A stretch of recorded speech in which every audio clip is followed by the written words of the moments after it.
Hey, what's up, everybody? This is the Reluctant Nabi back again. Hold on for a sec. Let me do something real quick. Let me turn this off. Check this out. And we gonna bring it in old school here.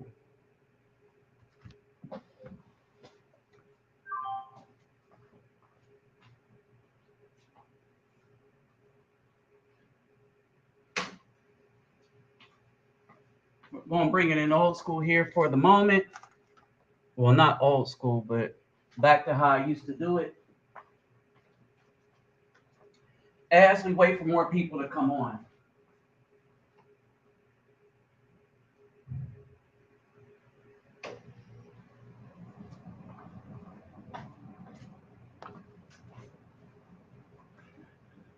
I think this time I let people know that I'm gonna be on here. So what's up, Captain Marvel? Uh, what's going down, bro? Let's see. That's going to be this.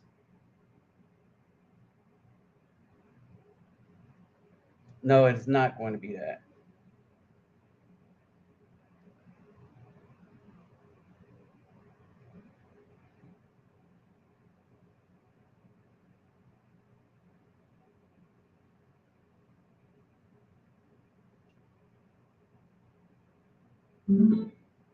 Okay.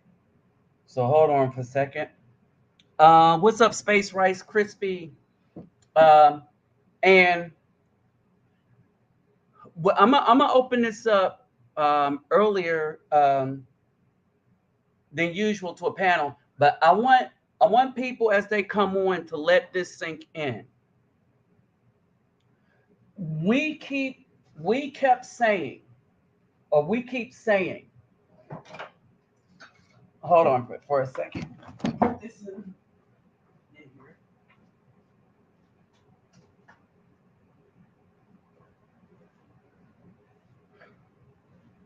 All right, one of the tropes we keep saying as Afro men is that we want to get off. All right, one of the tropes we keep saying.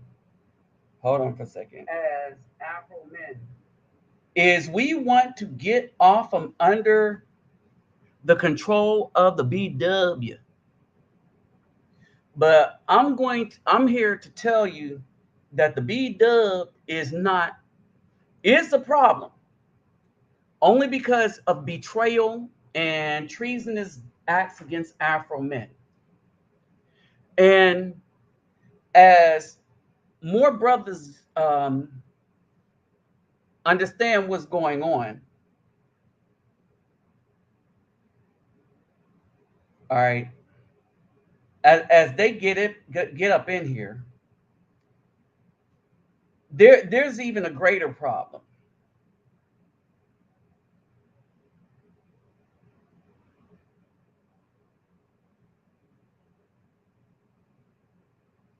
Okay, there's even a greater problem.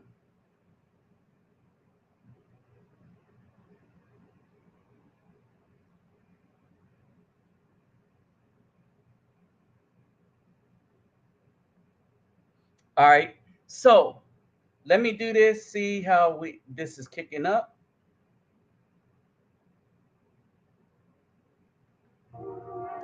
Okay.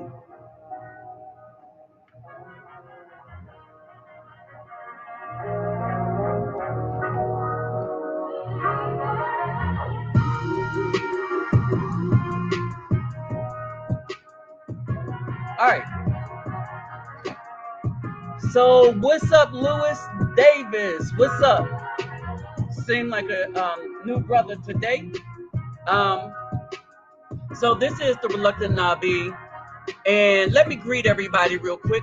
Bevorten hardugu dog, olo oitibane vasaslos, bonjour mes mi, keda bawini konnichiwa, ni hao ni ama, sani bonani, jumbo habaragani, assalamu alaikum, shalom, kumusta ka, kumusta pokayo, and understand these things. Kamusta ka and kamusta pokayo. Understand this, because this is going to be something that's I'm gonna tell y'all to start to learn. Okay? And talafa lava soy fua. All right? Brothers. This is I got some good news and some bad news, right? But I want y'all to take a close look at the commentary, and we're gonna dig all in this, right? And so I'm gonna open up the panel earlier. Okay, I'm gonna piece together the panel much earlier, but I'm giving brothers time to come on board because you know how we do. Hold on.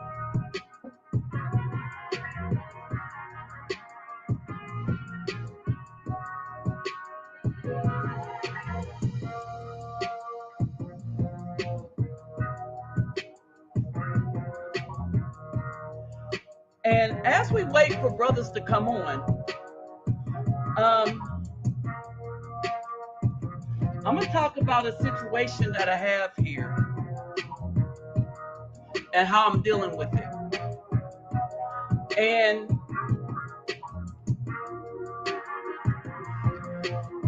for brothers that are doing, hold up, what's up, Lord Vader? We got Lord Vader back in the house, right? So basically, let me break some things down real quick, right?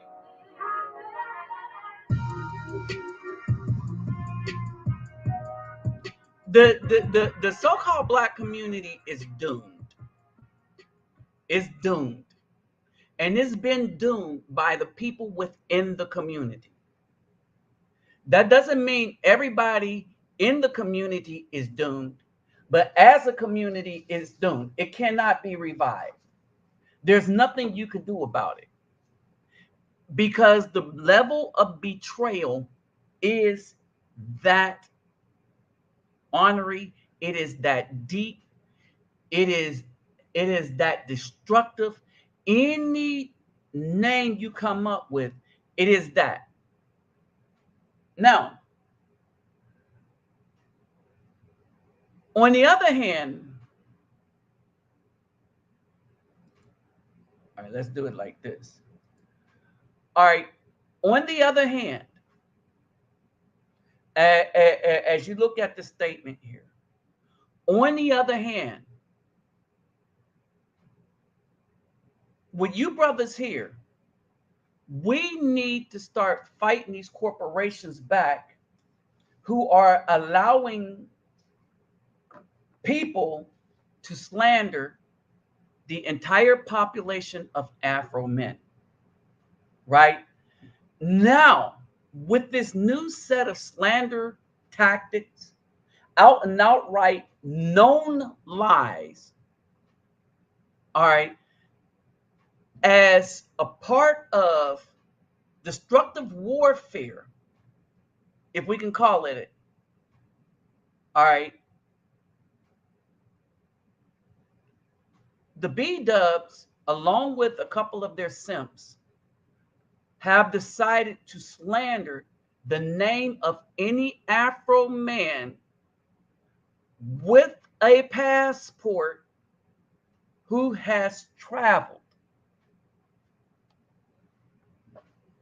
Now, because TikTok is blocking Afro men from speaking the truth, while at the same time allowing people to intentionally slander Afro men, we who have passports have a case against them. Those who's thinking about getting a passport and those who are in the act of getting a passport also have a case against them. Them being TikTok. All right. Them being TikTok. So we'll get back to this in a minute. Right? That the B-dub, they don't control anybody.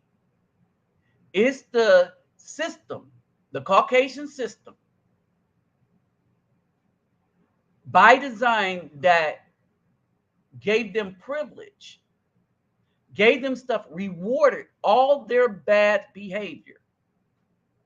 The more they destroyed the community, the more these people rewarded them. Destroy marriage, don't worry, you'll get half the man's stuff. You'll get to take the children and continue to destroy them, and we will make the man pay for it. If you want to destroy the children's gender through surgery at the age of 8, we'll allow you to do that, and we will force the man to pay for it. Oh, there's that case in Dallas. All right, so this is no joke, folks. This ain't no joke. All right, so the real question is do they have any worth left for a good Afro man?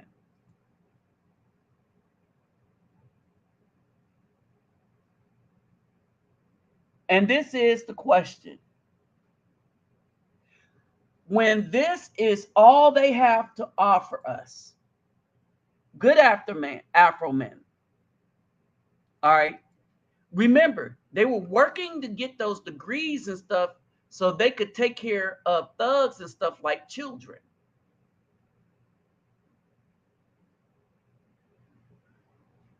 But as for good Afro men, this was all they had to offer us.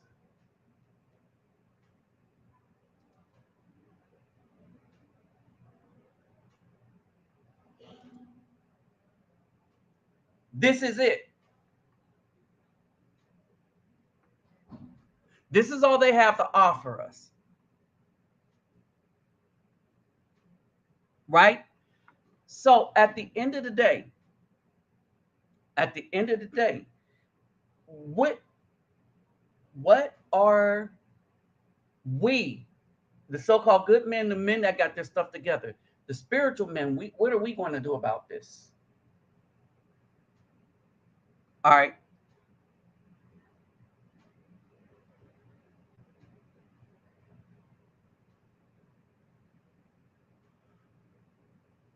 What are we going to do about it? As these are allowed to take charge over the family, this is what's allowed to take jobs away from the Afro men. Now, let's make this understood. Black women were upset that the white women didn't vote for Stacey Abrams. The white women was like, you could destroy your own community, you could destroy your own family, and you could destroy your own men because you want to rule over your men. But there's no way in hell we are going to let that woman rule over our house. And they picked a man to rule over their house. The only purpose the B-Dub had, and this was her only purpose, was to give them the numbers politically so that they could move through policies that benefited them. All right. Now, what happened is they started getting their wake-up call because quiet as it's kept, as quiet as it's kept, let's get one thing understood. The Caucasian women understood the folly of their ways. They also understood that it was not sustainable.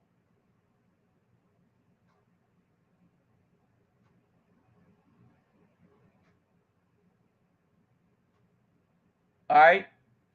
They also knew that it was not sustainable. So they looked and they had a problem. They were looking at the Swiss because the Swiss had a problem. The problem that the Swiss had, you're right, Lewis, But what we did was we stabbed the person in the back that had our backs. That was neither, that was both part of both parties officially, but officially not a part of either party. That all of them despised them. And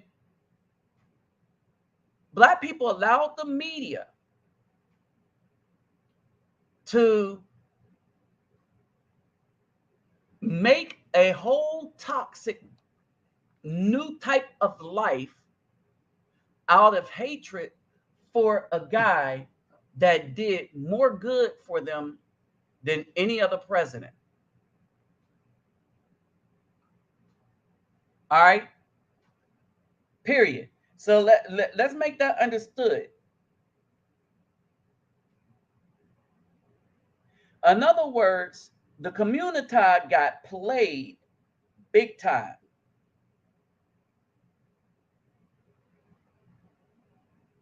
The community got played big time.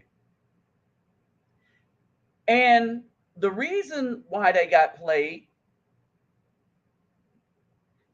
is that at no point do they think about the community, what's good for the community. All right, okay, let's take it smaller. At no point do they think about what's good for the family. As in, at no point do they think about, I'm gonna need strong men to sacrifice time, effort, strength, and stuff for me. No, they didn't think about that. We had the only group of women thinking that they could become the man. Hey, Simplify USMC vet, what's going on? Okay, we had the only one.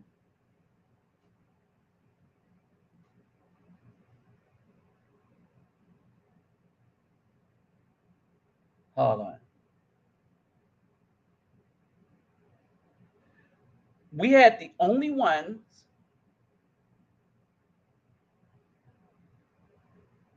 who says to themselves, do you know what? We're better than a man.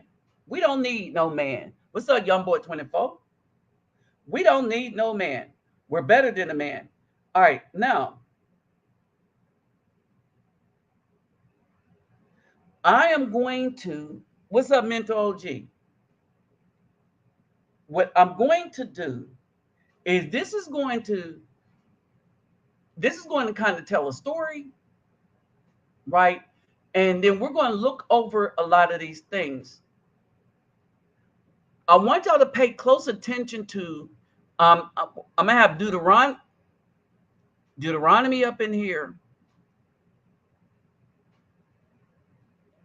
And I am going to have, hold it, Deuteronomy and Ezekiel. But that is going to be short. Okay? So let's get back to the basis. The basis of everything is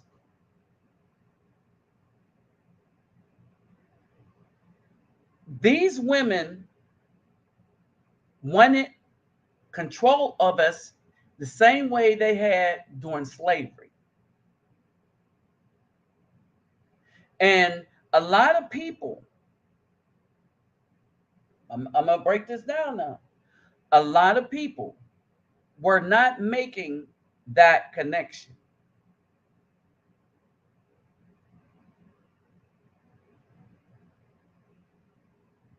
Now, I want y'all to understand that. A lot of people were not making the connection that they were given privilege over us during slavery because they was giving their best to massa, and they've been doing it. We know from Daughters of the Trade, that's how the Dutch got into the interior. All right, and understand again, and let's be careful that people understand that we're not talking about regular slavery.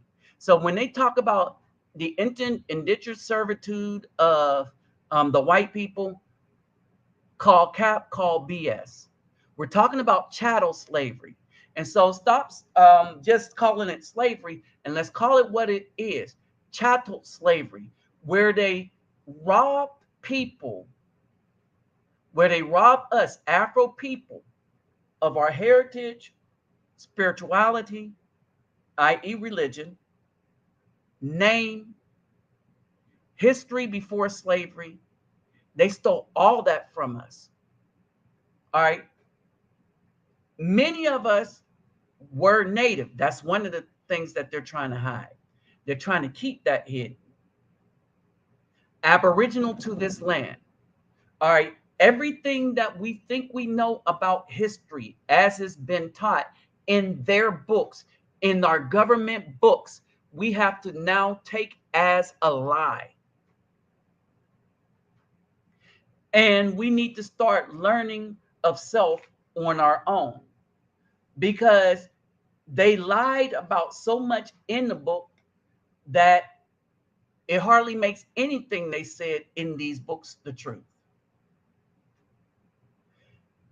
All it can be, all these books can be that we get in high school and stuff, is a starting point for your education, with the understanding that what you're looking at and reading is a lie, designed propaganda to mislead you so that you never find out who you really are. Because Lord help them, if you did, you would have a claim to a lot of stuff. All right. So basically, when I was back talking about, the situation with TikTok, I'm gonna show you why TikTok is an issue. It's a problem, a major problem that we Afro men who have passports have a case against them. Because for many of us, they shut us down, but they allow people to openly slander.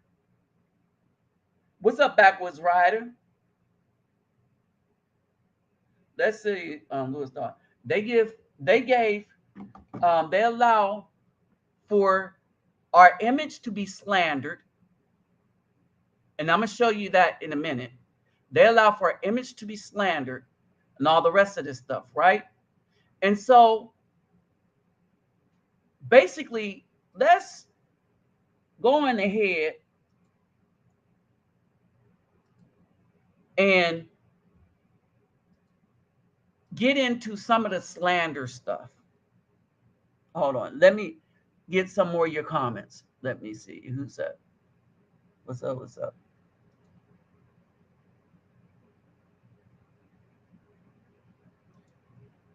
There it is, right? But it's deeper than that. It's deeper than that. It's how we are standing up. What's up, Tomax? It is how the brothers are starting to stand up. We ain't taking the BS anymore, right? Now, unlike everybody who's looking to have other people that can pump up their channel so that they can get paid, right? What they do is they allow a bunch of women on their channel to confuse the message and make sure that the truth never really gets talked about, that people really never go deeply down that rabbit hole. All right. And the other thing is, then you get the weak-minded dudes that go in there, so that when dudes are telling the truth about something, when dudes bring up a great example, all right, they're there to throw shade. There was one.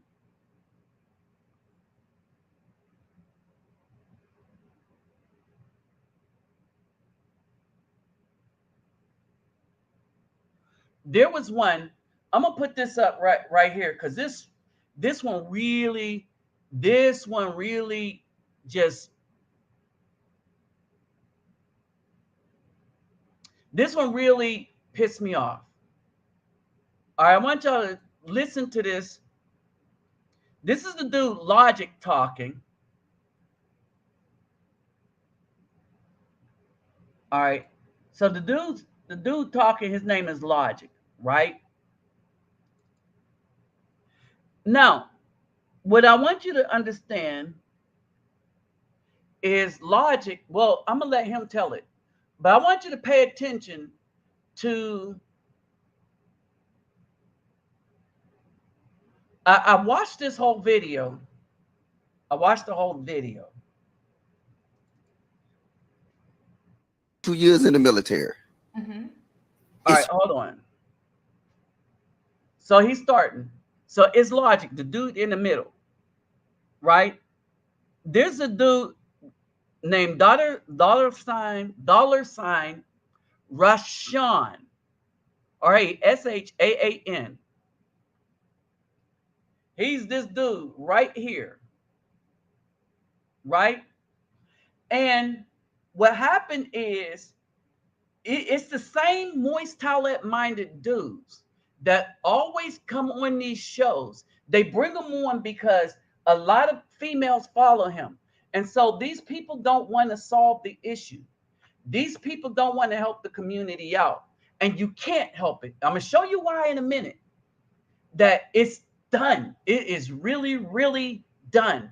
And no Afro man should go back to or have anything to do with or should pull themselves away from such a community that would go this far to lie on Afro men.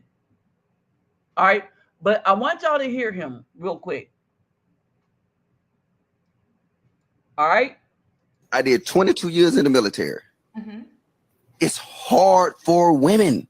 Mm-hmm. They gotta constantly compete. They're not faster, they're not stronger. So they gotta make drastic decisions. They make a lot of fucked up decisions because they have to. They in a position that naturally they shouldn't be in. And I hate to see it. I got soldiers that died because of decisions that a woman commander made in combat. Until we had to tell her, hey, look, you know what, ma'am, it's not happening no more. If you want to keep your fucking job, you let the XO do it, and you just stand there. She became a radio operator. So now, what I'm telling you is this is deeper than what y'all think. Y'all got this mindset that I can do and be anything I want, and I got it. But at the detriment. And that's the question. But at what cost? What cost are they giving women all these positions? At what cost to the men, to the community, to the children? Are they giving women these things? And see, the problem isn't that we didn't want women raised up. I'm saying that the problem is this. When the Afro men were developing these programs and stuff, when the Afro men were developing these programs, Head Start and all this stuff, right? When we were doing that, we were doing it for the entire community. We understood that the woman was going to be the one staying at home. So we wanted to make things easier for her when it came to taking care of our children, right? Now, the woman said she didn't want to take care of a home. She didn't want to take care of and raise a family. She wanted to go and take care of the Caucasian's home, which is the corporation. Oh, I don't want to work for no man. I'd rather go and slave for a corporation and get paid to do what? Give all your money back to the corporation. All right. And this is what's happening. When you look at it, these women think they're empowered, but they're the new slaves, the corporate slaves. That's not going to be able to work there. So we're all servants to the corporation. All right. We're all servants to a corporation, me to the military, for a time so that we could work up enough or work until we come up with ideas to where we retire, where we can make something without the corporation, where we can get into crypto, where we can trade, where we can do stuff that will free us from their indentured servitude. Right? So that's what we are, indentured servitude. That's what a college loan is. They went to college, so they have to pay that loan back. A lot of women look to get with men thinking that he's going to pay their loan back as soon as they pay. She'll marry him for a couple of years, get her loan paid back. Soon as she's free, she leaves him, or she'll leave him with that debt, because you married her with the debt, and when she divorced you behind, well, that debt is yours too.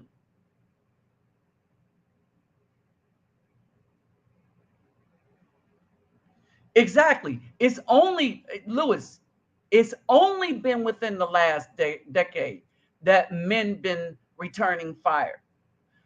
When I started this in 2013, brothers was just really loyal. There was hope. Even me, the unicorn and ruby thing, that came from me. When it in reference to the rarity of a good woman.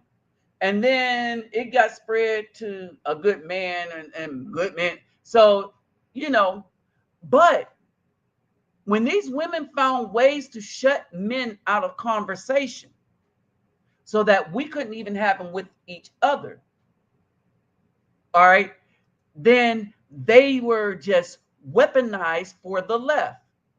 And the reason why I keep calling out the left, because I am well aware of who my adversary is.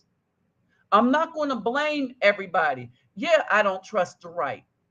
Yes, I thought Trump did a good job, right? And would I vote for him? No, because I don't vote. All right.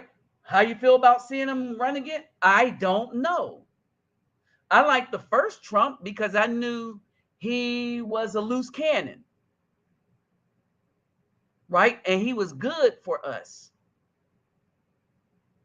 in a way that nobody else would have been. But we stabbed that in the back. So we're worthless to everybody because we stabbed somebody in the back, and the media got us to despise a person. And so both the Republicans and the Democrats are looking at that, and even the voting power. Think about it. Stacey Abrams lost because for the electorate, the so-called black electorate, you could get them to betray their own interests on behalf of the left. So the left no longer has to work with them. Don't have to give anything. That student loan thing is not going to happen. That's why they made it take the course that it did through the legal system, so that they can blame it on Trump's judges. But if you really think about it, you signed a contract and you signed a thing, and unless they make something like for veterans, they made something that if this, that, and the other, you could send in paperwork and you could get off. Your student loans will be forgiven. All right. And they did that through the VA. They could have done that through another method other than like, we're going to send this through the courts,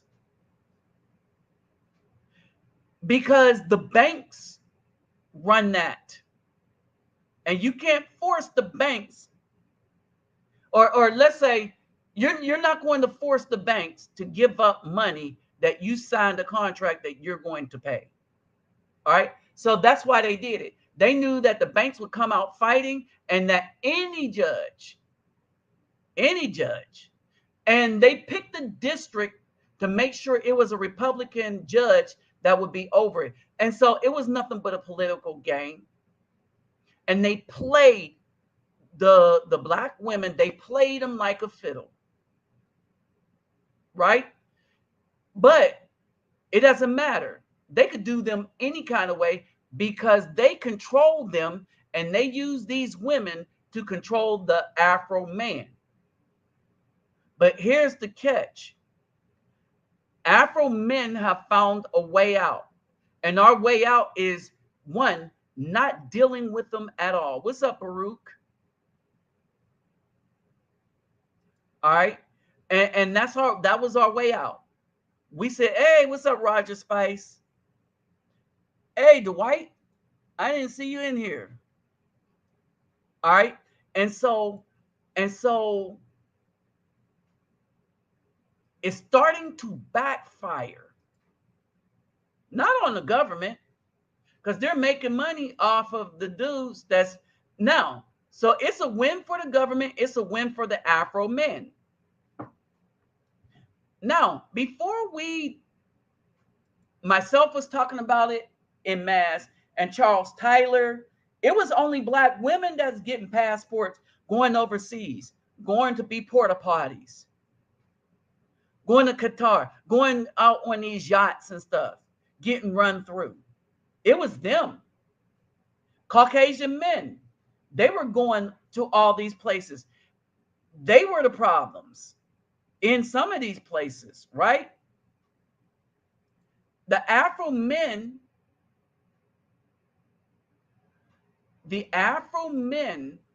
didn't do much. We didn't go anywhere. We didn't do much until afterwards, right? And so when we put that out, when we start talking about, I remember I had a lot of people when I was talking to the Brazilian women online. But we were having real conversation. I wasn't having small talk with them to show you that I was with them. We was having the deeper conversation about beginning a new life, right? A lot of these dudes, they're only after thirsty men. They're not going to tell them what they need to do or what their options really look like. They're like, oh, look, I'm with all these women and stuff like that on the beach. Yeah, and if you drinking, yeah, yep, you're going to be with all them.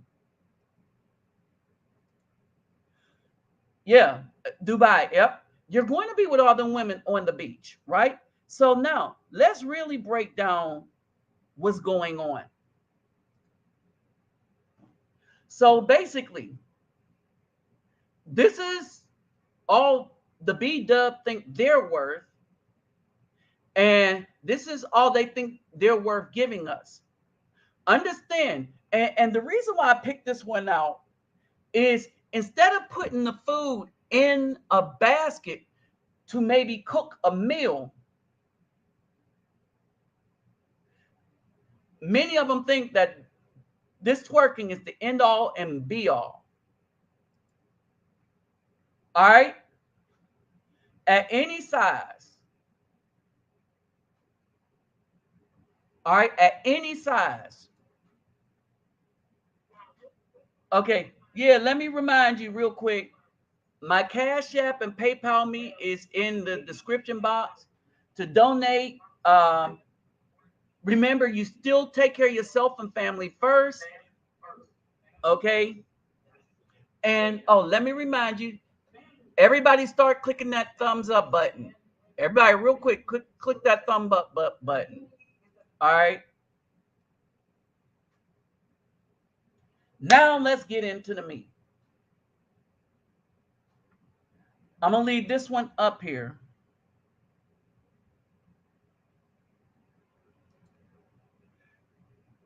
All right. And now we're going to get into the bigger problem. This falsehood right here. And when we talk about these falsehoods, let me see. This is what I'm talking about.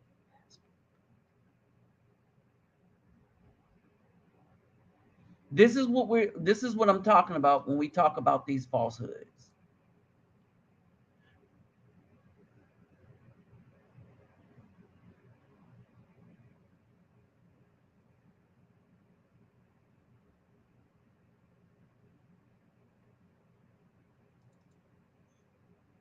Would comment on one of my videos talking about black men have more options than black women. Like, let's be real here.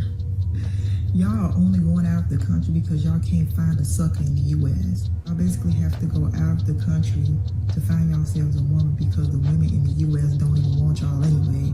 But y'all claim that y'all have more options, right? Right. So can you hear that? We're going out of the U.S. because the black woman don't want us. We said that. We're leaving because the black woman, it isn't that they don't want us. It's all they want is thugs and drug dealers. And we don't want to become thugs or drug dealers. We don't want to put ourselves in a situation where we're not going to be able to earn a legal income or bring risk to our offspring. So we're going to get passports and be out. Period. Y'all are living in cuckoo land. Well, technically, we do have more options, seeing that in the United States of America, there are more women than there are men. So technically, we do have more options. But the thing is, the reason why we're leaving and going elsewhere is because what you guys are selling us, modern women in the United States, is what we don't want to buy. Masculinity, your PhDs, your degrees, your money, things that men are not attracted to. Okay. Now understand this. Go to minute 6:05. All right. So let's bring back the lies and stuff that they tell, right? Now, what did I call this one?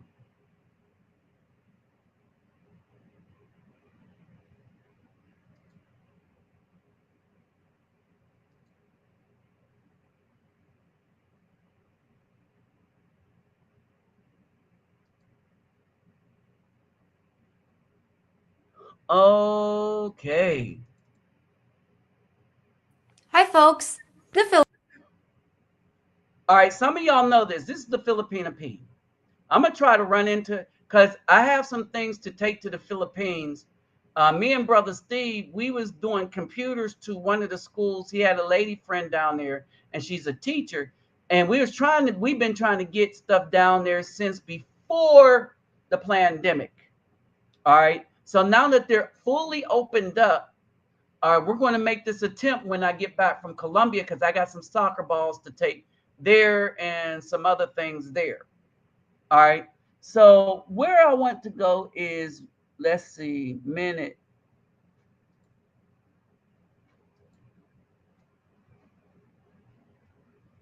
6:05. Hold on. Let's start at the.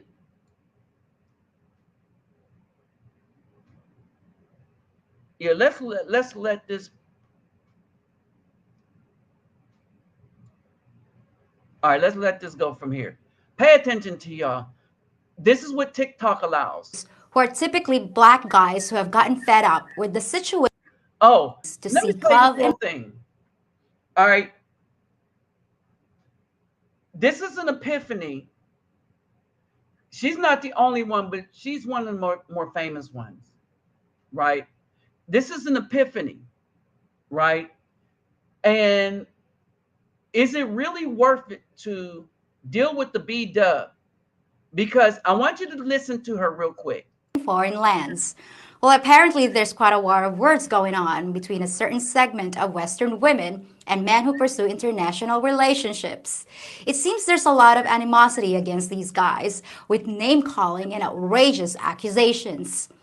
The conflict centers around a movement called the Passport Bros, who are typically black guys who have gotten fed up with the situation in the West and decided to look elsewhere for a happy life.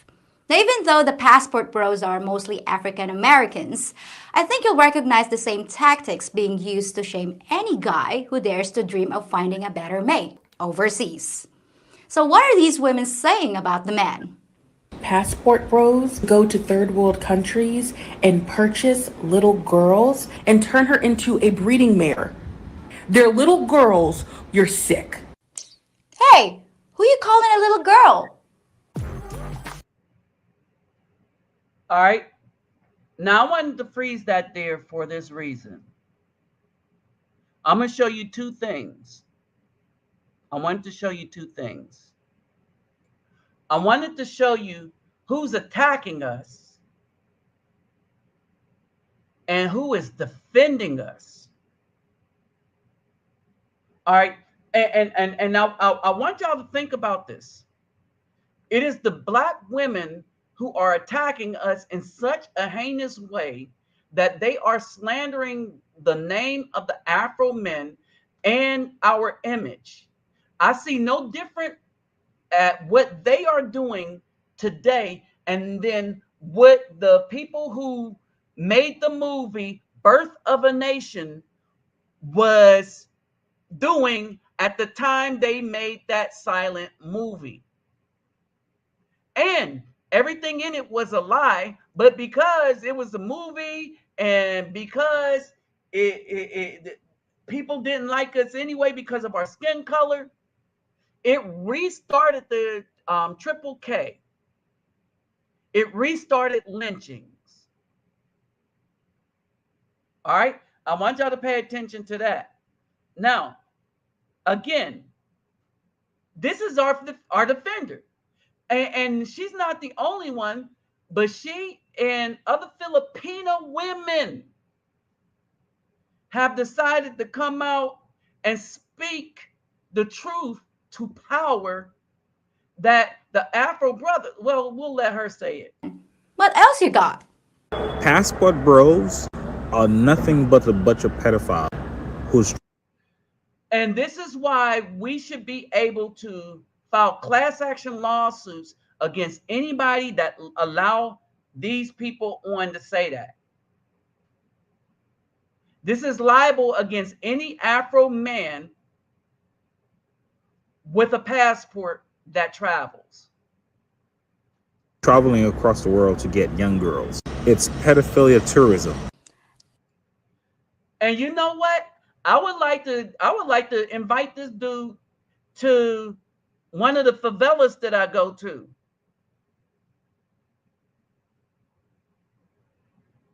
If they ask me how well I know him, it would be like, not that well. Apparently, he thinks that the help I'm giving you is tantamount to a criminal activity in the most heinous thing. And then let him speak to them what he thinks of me.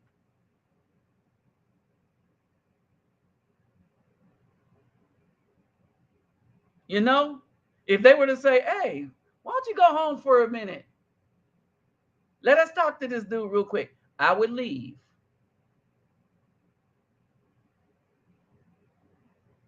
Because if you are going to slander me like that, then you're worthy of the conversation with those dudes that I help and the children in the communities that I help. And again, Nothing but pedophiles? Nothing but? Which means that all the guys who look for partners outside their country are pedophiles? That's one of the stupidest things I've ever heard. But you made the claim, so you have the burden of backing it up. So please, give us the evidence. Show your data. I've been living here 30 years, and the women that foreigners choose are adults like me. And in case you didn't know, buying little girls is completely illegal. The fact is, the vast majority of passport bros are coming here for a real relationship with a woman, not to molest a child. What's wrong with you? And why would you accuse your own man like that? It's 2022. You're talking about a freaking passport. I've had one of these since I was 2. Y'all were acting like they just came up with these in 2020. And see, this Black woman misses the point. It isn't that we just came up with these in 2022. And this is what they don't get. While black women have been gone betraying the Afro men, right?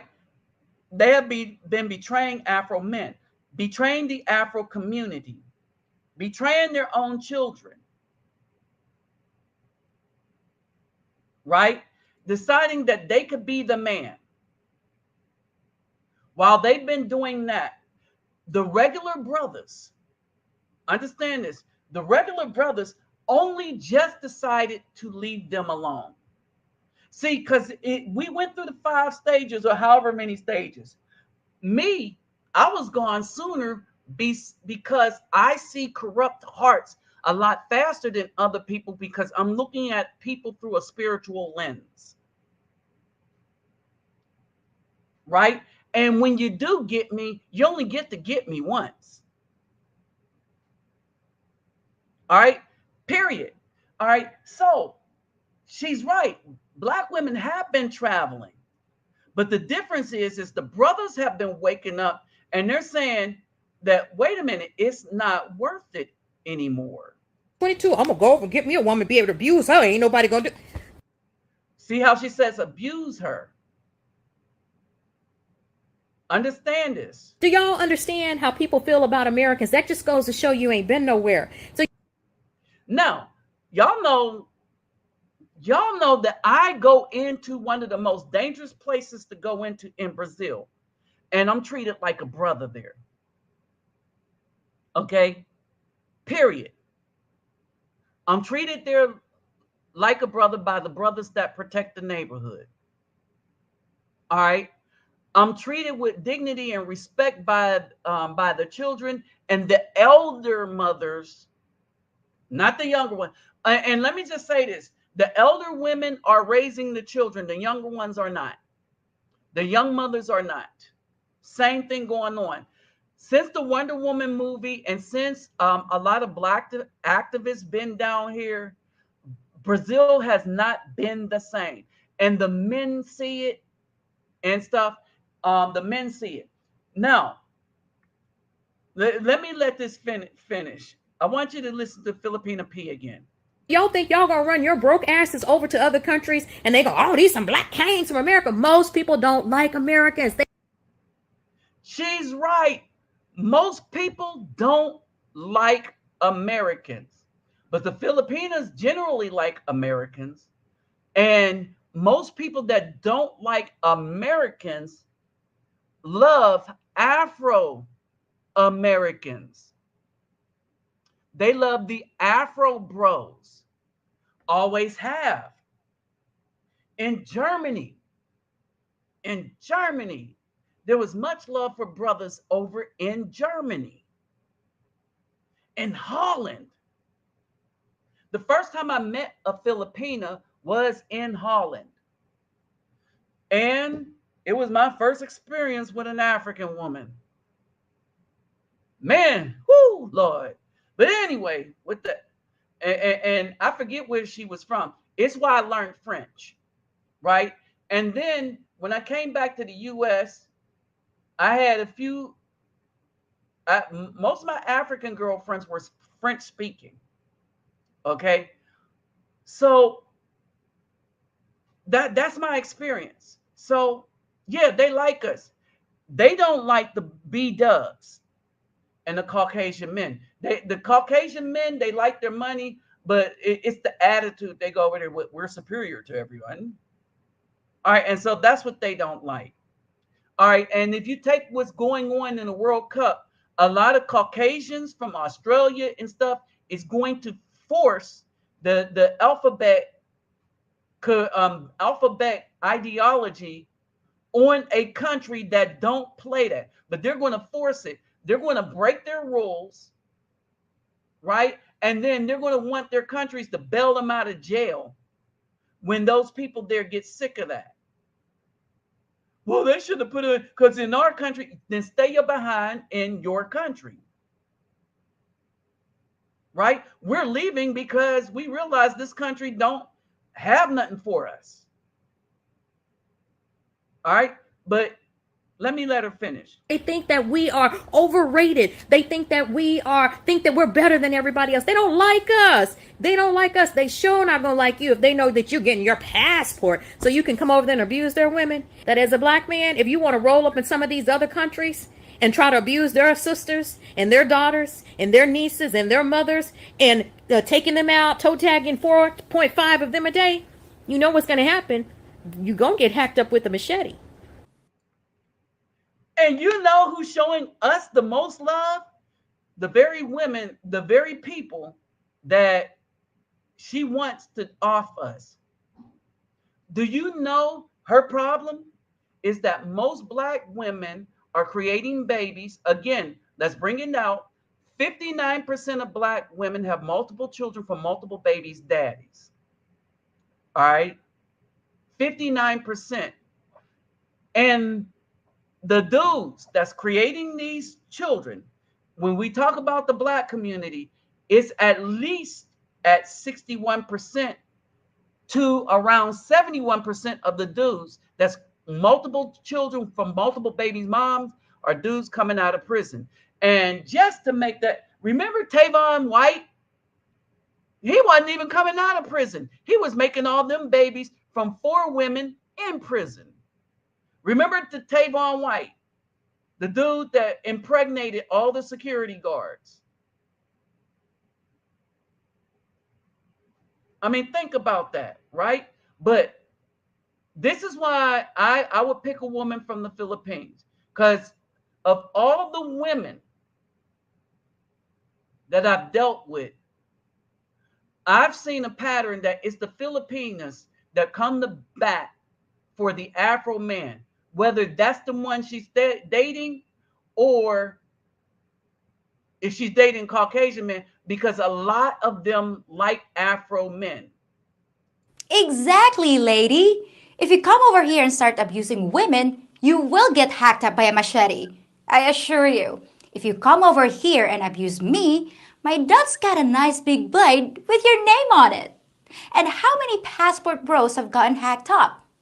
0. So I guess that proves they're not here to abuse us. And whoop, there it is.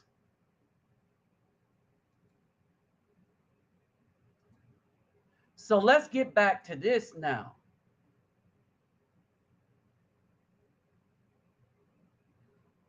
Let's get back to this. There has to be hell to pay for the black women and these dudes, these black dudes that decided to make these videos to try to slander, libel, and everything else the image of the Afro men who are doing what the Most High said: separate, sanctify yourself from the wickedness. Right? Because Ezekiel 13 and 22, because with falsehoods you have made the heart of the righteous sad. So they're not talking about the criminals. No, these women are laid up with the criminals. They wait for them to come out of jail.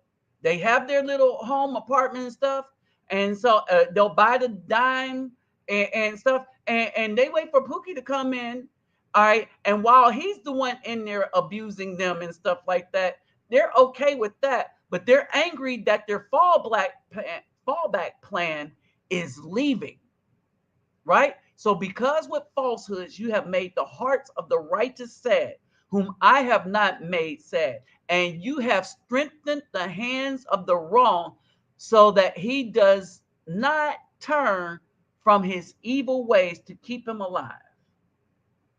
Therefore you shall no longer see false visions, nor practice divination, and I shall deliver my people out of your hand, and you shall know that I am Jehovah. And I was like thinking, all right, I was thinking this, that last phrase. All right, when I was saying that the passport brothers, the dudes getting passports, all right, we didn't just start leaving. But we weren't leaving for a long time. It was the black woman. It was the white men that were always leaving. White women on vacations. We would do a little cruise here and there, but we wasn't going and trying to live in under other countries. All right. Only when things got so bad, and it started with Obama. Only when things got so bad for Afro men that then Afro men no, this is an environment that is too toxic and too dangerous for us. With the Me Too stuff, where you can't say nothing, it is too toxic and too dangerous for us. We've worked hard all our lives to provide, but we have no one to provide to, because even if we have a child, they are going to take our child and then try to take all of our income, but legally they'll be able to take half. No, we can't keep going through this. It is insane. And then it's a spiritual awakening that we said, no, we want to do better. We just can't do better in the US. Right? And so this is what's going on. And as Filipina P said, right, most brothers are going places to carry out their spiritual calling, raise a family, help out communities, because that's what we do. Remember, people, and I'm going to just point this out. People on my channel, and I think I got the only channel of listeners that specifically give to this channel because they know that we are giving to other communities. We're sharing with other communities. People on, and they are. I started to notice this. A lot of the brothers that listen to my channel and some other travel channels, but a lot of the brothers that go to places looking to stay are from this channel either in the past or and have listened to myself or Charles Tyler. All the rest of the dudes that got all these channels talking about the problems between men and women, there's a lot, they make a lot of money off of dudes. But the dudes that donate to them know that they're donating to their houses, to their fancy cars. They're donating to a dude. They're not even donating. They're paying to, and they're buying all the shirts just to have all the sayings to say, I listen to such and such. But I have people that are active in what I do, right? That are active in what I do. And you can see it when they do it. They'll say for the children. Yeah, hope this helps the children. I mean, think about it, right? And so this is where we're at. And there has to be, yeah, it is. It's exactly why the young generation is F the hell up. And so for the brothers like, we ain't having it anymore. But we're not going to change who we are. And that's the difference. All the dudes is like, oh, you need game. So they changed, they warped themselves. Hey, what's up, David Bowman? They warped themselves, right? And this is what the black woman wanted from the dudes that were traveling out. They wanted us to turn into kind of an offshoot of the thug that they wanted, but for us to keep the job and money that that they needed, so they could be somewhat happy till they got rid of us, because that wouldn't last for long. Because unlike the rest of the women in the world, black women think that marriage is all about making them happy. They want Disney. And now the Brazilians think that way. The Brazilian Afro women think that way. A lot of the Brazilian women think that way. It's not about responsibility. It's about happy, right? This is why I kept saying Brazilians are good as girlfriends. They're good for girlfriends, but I'm not marrying one. I wouldn't take one as a wife. And I mean take one that's scripturally as a wife, like somebody that I would want to live with me, nor would I want to live with them.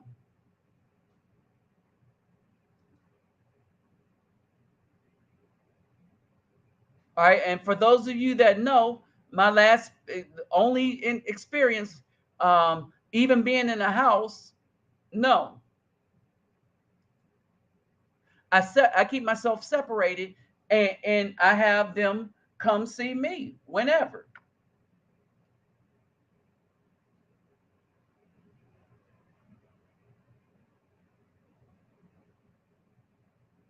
All right. And so that's basically it. So now, brothers, this gets deeper than that. Okay. So we see the kind of lies that they've been telling. Now, one of the things that we need to do,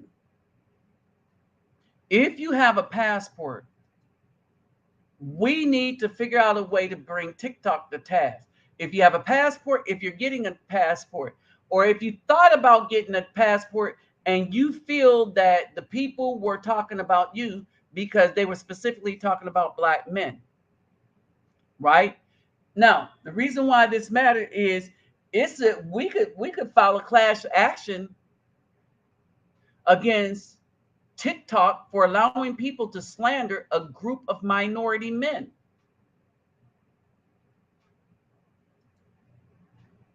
Hey, what's up, Kelly Gill? Right? And that's what we could do. All right. And so basically now you see why I put this picture up. This one on the right, that's the image that the Black American women think she is. Super Xena warrior, Black Wonder Woman. But the one on the left is who she really is. And for no reason. For absolutely no reason. They will go to movies to look for a reason of what Afro men do. But when you look statistically at what's going on, good Afro men don't bring harm into the house. Good Afro men want peace, but they ain't going to put up with BS.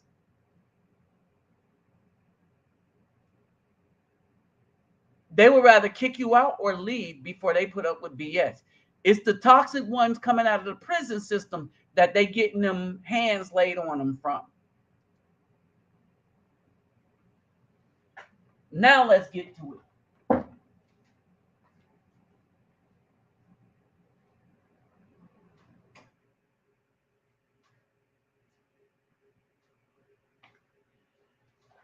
We are going to shut down all these effed up false excuses that they use, right? When they were saying that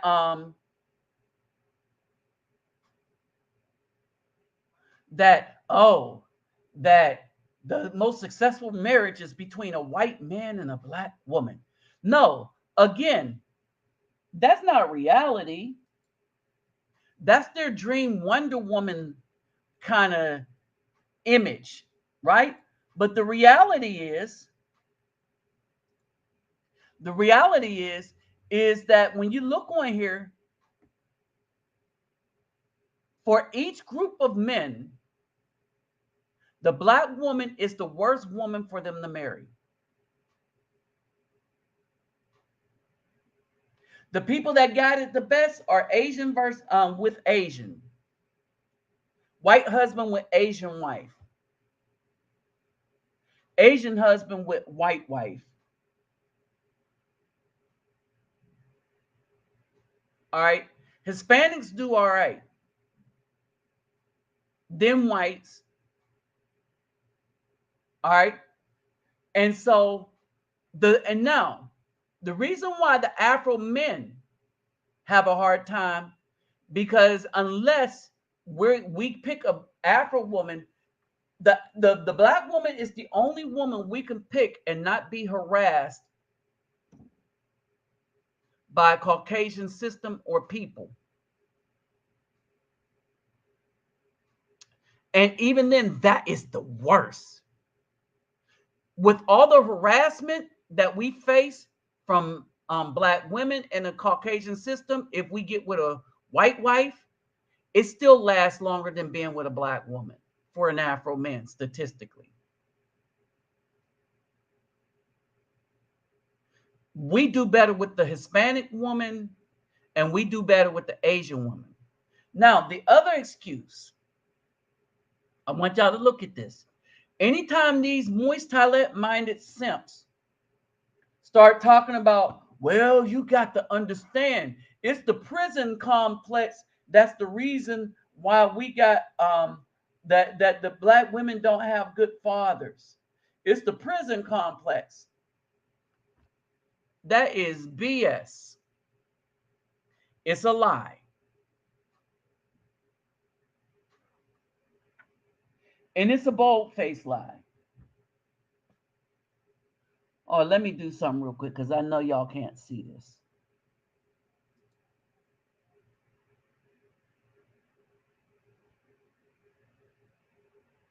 Oh, we'll go back one.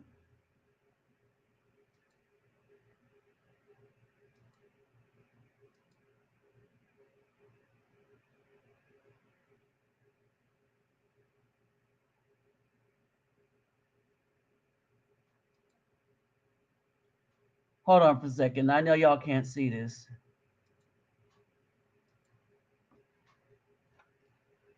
So let me see my place in the comments. So where am I at?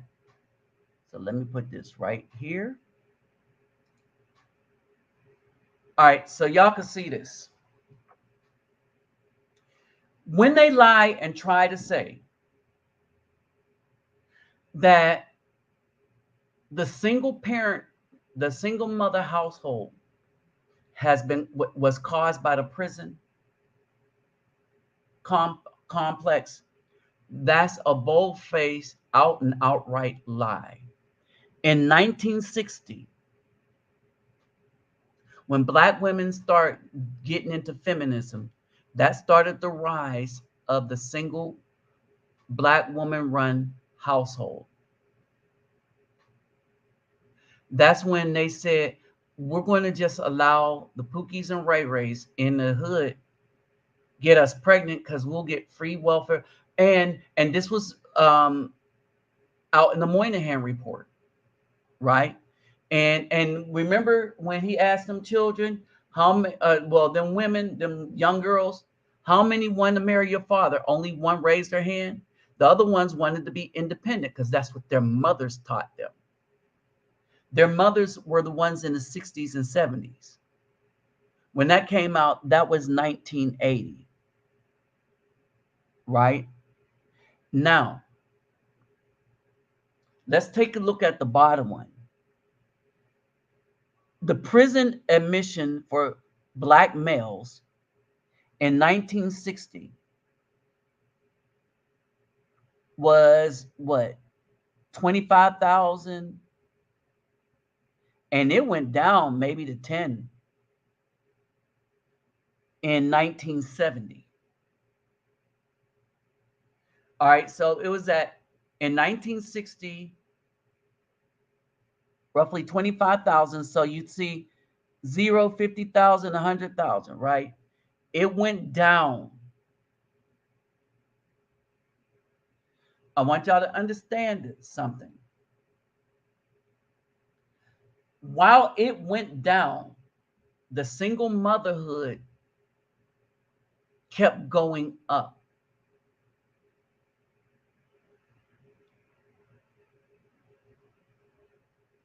It didn't start plateauing until 2013. And it's probably still been going up. All right. It went down 1970. That's the prison admissions, 1980, it was at 50,000. So it started to go up.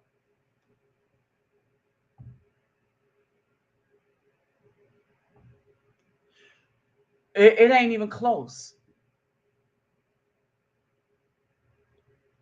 It ain't even close. If you look at 1980 for single motherhood, and then you look at the prison population, it ain't even close. Right? It's a lie. It's a myth. It's a lie.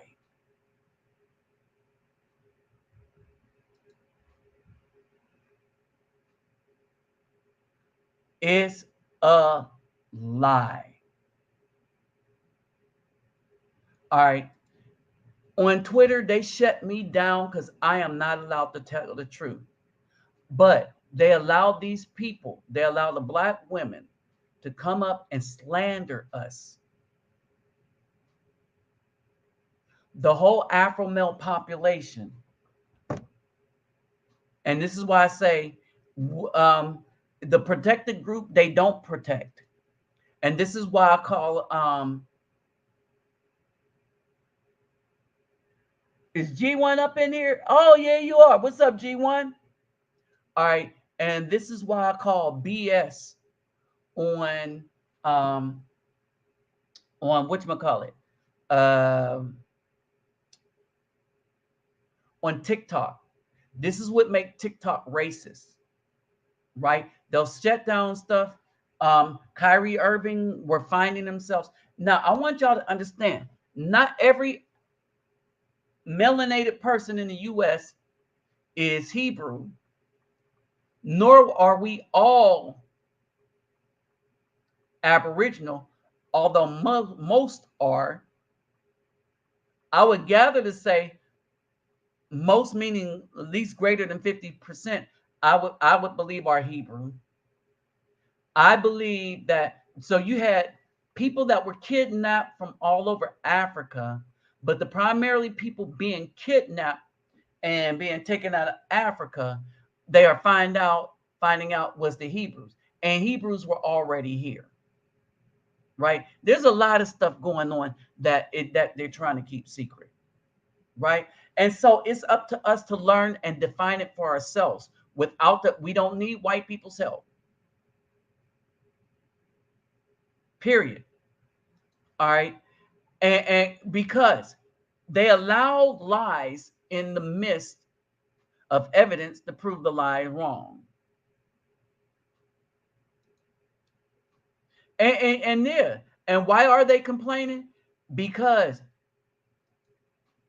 when they get angry that their evil plans are not going to come to fruition because the heroes have found out, or by happenstance decided, you know what, we're just going to do something different. See, they built this trap.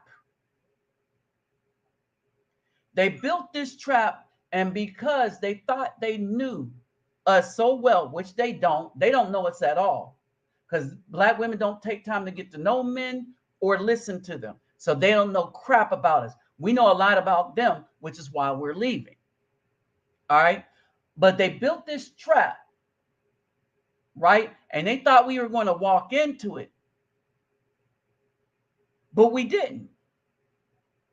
We was like, why would we take anything these women give to us?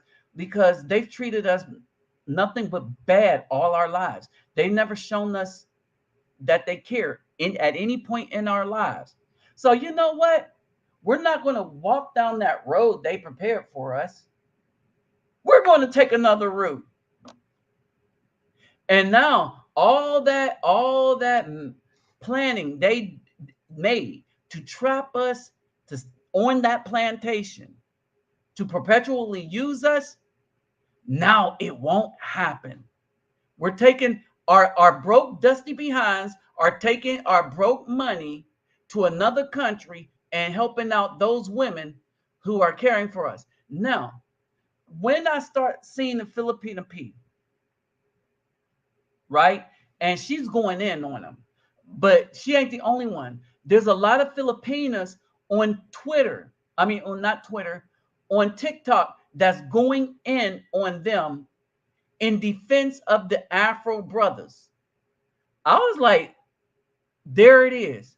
That's the wife material revealing itself right there.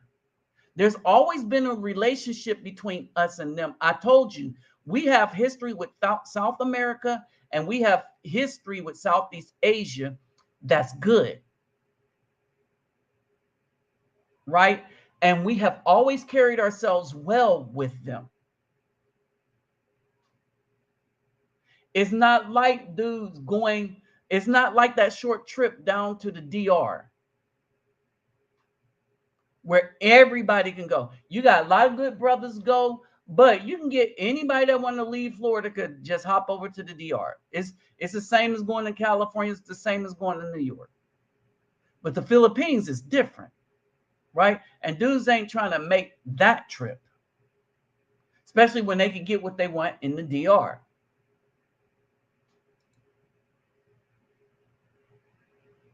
All right. And so the thing is that their backup plan to screw us over is failing miserably. And they don't know what to do. They don't know what to do. And so their MO is to attack, slander. And the intention of the slander, all right, the intention of the slander is to make the Afro man that they actually want back. And they don't want us back to keep us. They want us back to use us, right? Because it shows you the vitriol they have for us, that they would lie on us in such a way. Their anger isn't that somebody that they love left. Their anger is that somebody that they figured was so stupid that we would allow ourselves to keep being used by them, we left. And we took our ball with us. We took our money with us. And they are seeing the success rate we are having with the women. And the women, while they might be in their 30s too, they do appear more youthful. Oh, because, yeah, they didn't throw their femininity away.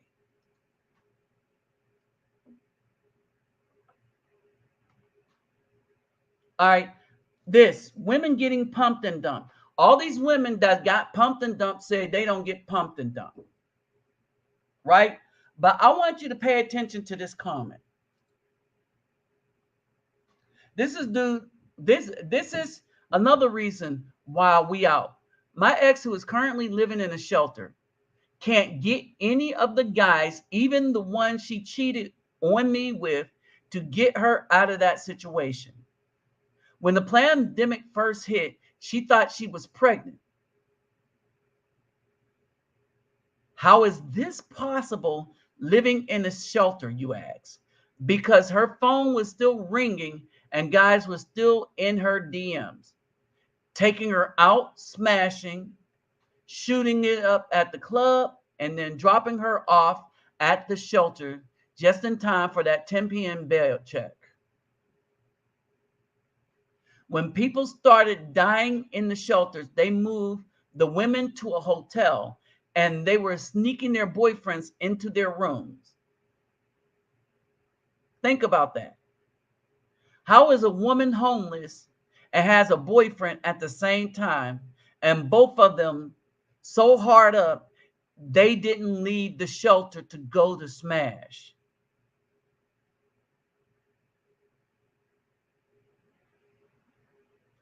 They were trying to sneak the guys in, the guys who should have had their own place.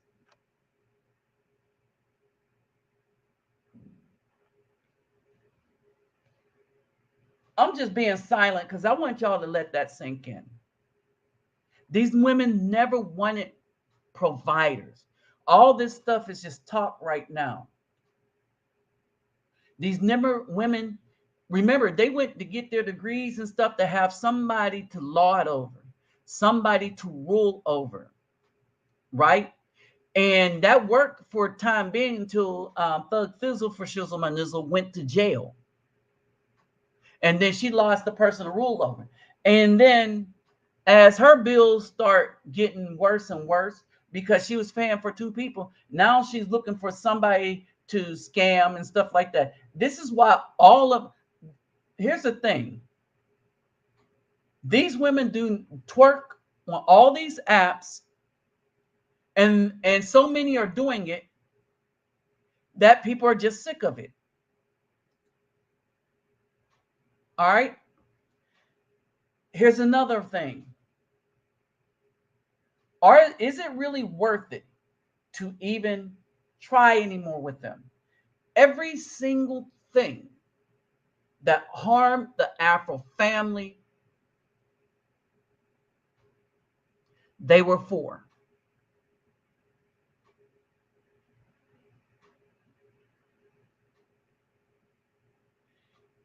This is the breakdown of the LGBT by population. All right.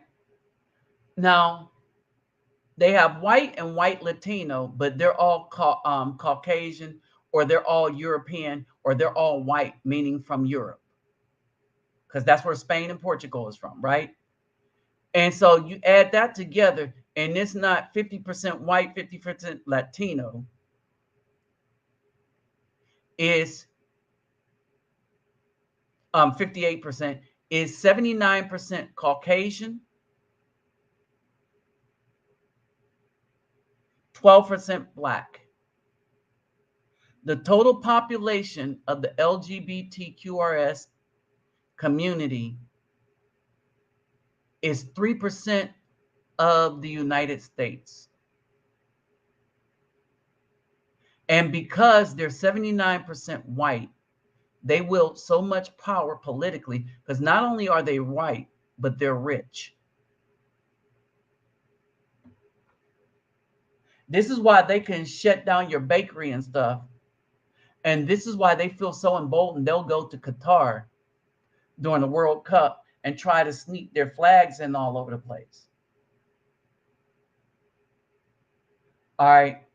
But let keep doing it and see that they don't put you in their prisons. And then we'll be looking at you like Brittany Griner. You knew the rules. They kept telling you the rules. They said, don't bring that mess into our country and destroy our country like you're destroying your own. But then again, these Caucasians don't care about the destruction of our own country or family. All right.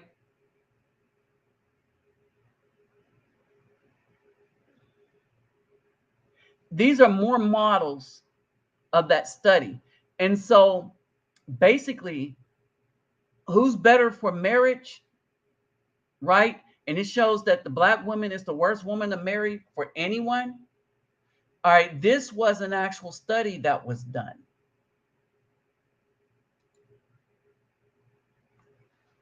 Every single thing that was created by somebody that wanted our destruction, the Black woman is fighting for right now today politically.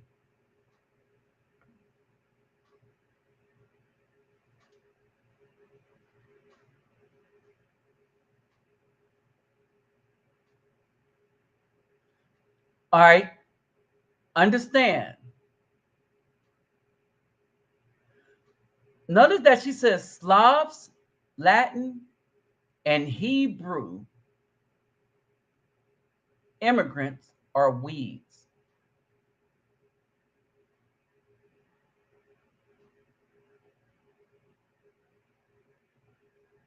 And this is what she think about as soldiers. But understand, she understands that Hebrews are so-called Black people. But these women go, the Black woman go march up and down, twerk and everything for this woman's dream, right here, for Margaret Sanger's dream, everything that she should line behind us in as we fight, she's fighting us to maintain such a destructive program like abortion that is making us go extinct. The Black woman is fighting for us to be extinct, while the Afro man is fighting so that we can have a legacy. This is why we need to get passports and leave.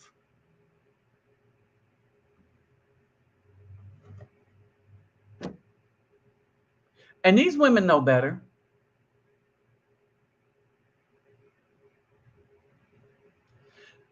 It doesn't matter that the woman looks like this.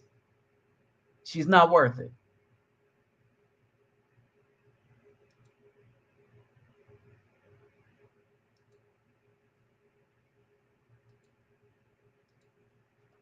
It does not matter that the woman looks like this. She is not worth it.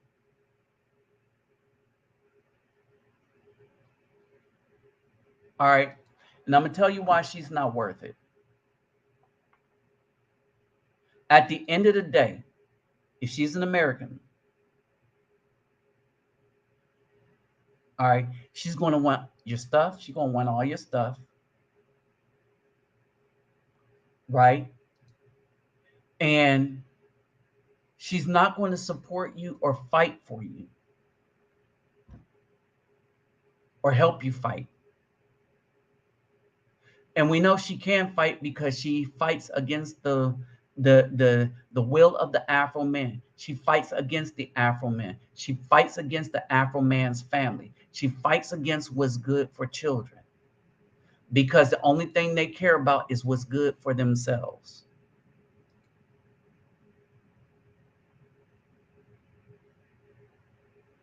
Right. And the BW is like, we'll F every place up in the world. And that's why. And so when that woman was saying these people don't even like Americans there, it's not us that they don't like. And that's what people don't understand. When you travel, people love the Afro men because of what we brought to the world. People know that when they're listening to our music, it is our music. We created it. And then we shared it with them. Right? I went down to the beach and they had James Brown. No. It was Parliament Funkadelic. Flashlight. Bunch of white Brazilians listen to Flashlight. Right? And so I was like, wow. And this is what it is. This is our legacy. This is our legacy. These women, and I'm going to read this pamphlet. They know what they're doing, because if Planned Parenthood does anything, they make sure these women are well informed.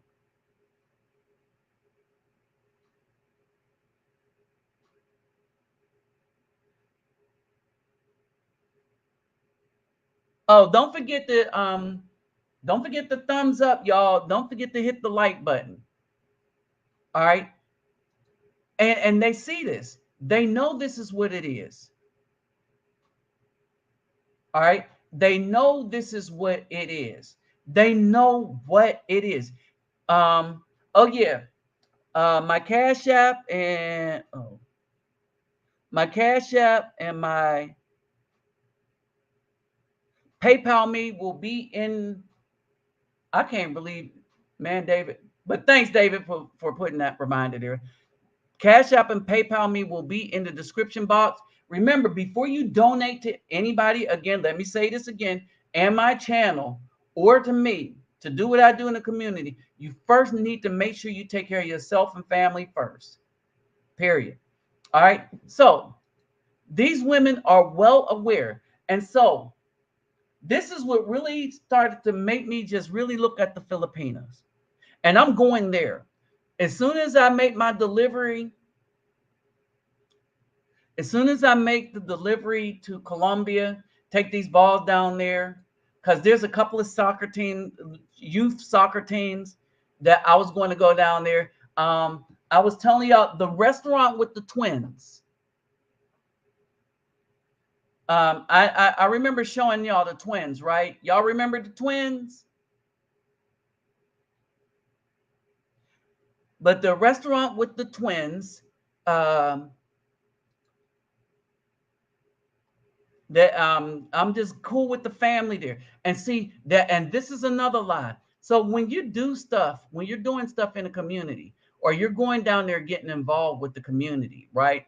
The community will surround you. The community will back you. All right. And a lot of the things that when you say, well, the Black women are fighting to keep abortion legal, they're like, what? Well, yeah, we're going extinct, but they don't care. Right? It's candy to them.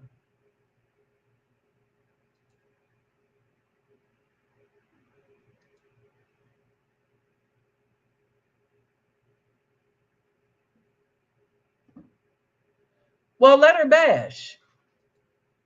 So, I mean, sooner or later, we'll figure out a way to hold them liable for lies.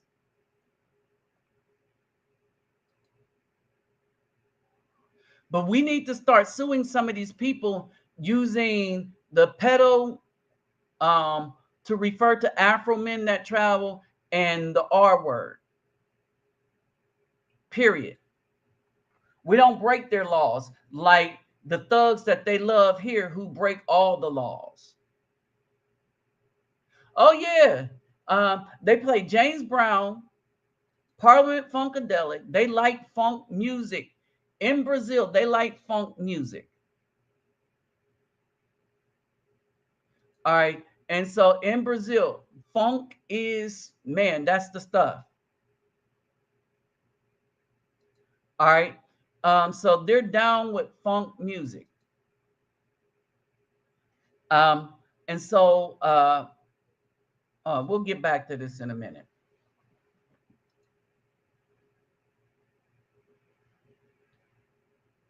This is what's happening to the Black woman right now. All her lovers, right? They're coming against her from every side because she's done nothing but slander the righteous. Now, this is a message to all of y'all that listen to my channel.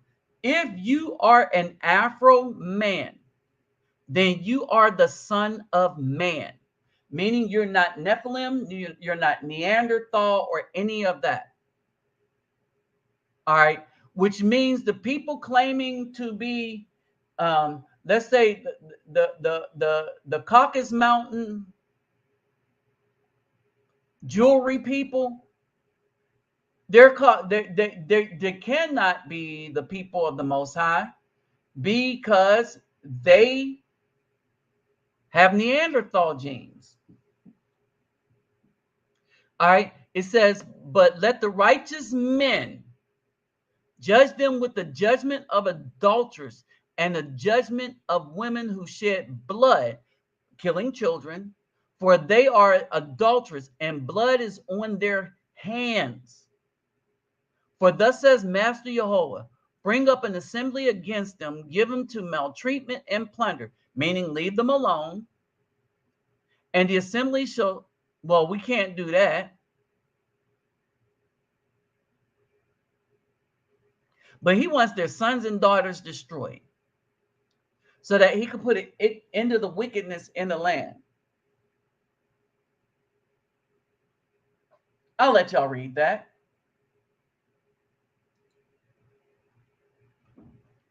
And then I want y'all to understand this. This is what all the camps don't want you to really understand. That all the people that the Most High wanted us to not marry with were Black, as we would use the term today. they were black. The other reasons that we weren't supposed to have anything to do with them, because they were involved in abomination and witchcraft. They would turn the Most High sons and daughters away from the Most High.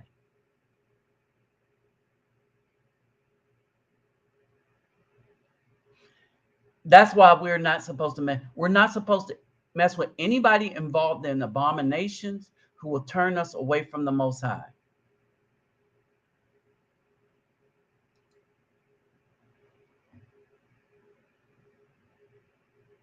Because Roe v. Wade was reversed, the price of Puna should go up. Actually, it really is. It goes down, right? They have all these ridiculous arguments about their value. The more sex they have, and they're trying to redefine thought and 304 culture. They're trying to redefine it to make it palatable to good Afro men. And we see that a mile away. We was like, nope, we ain't having it. You went, got ran through, got laid up, and all of that stuff. Nope, we are not having it. Y'all knew what y'all was doing. Nope, we are not having it. Period.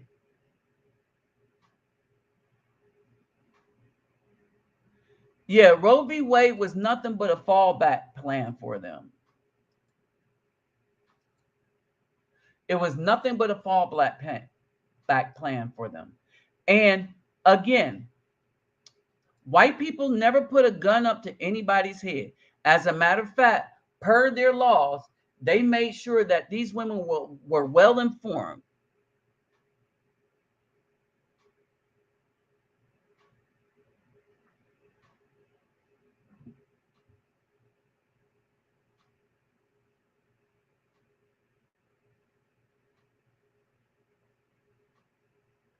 All right. And they make sure these women are informed. Right. And so these women are going after the Asian women. Oh, and they don't want no fire from the Colombian women. And these women are going to try to go, these women need to stay in the United States because they're public. I'm going to just say that right now. If I was that moist dude, I wouldn't leave no, he might need to leave the United States. Because I don't know how crazy the brothers would be there. Ninjas. They be ninjas for real, too. They'll ninjutsu his behind. But the B-dub, they don't need to leave. That's slandering all these other communities of women. They do not ever need to leave the United States, especially if they showed their face.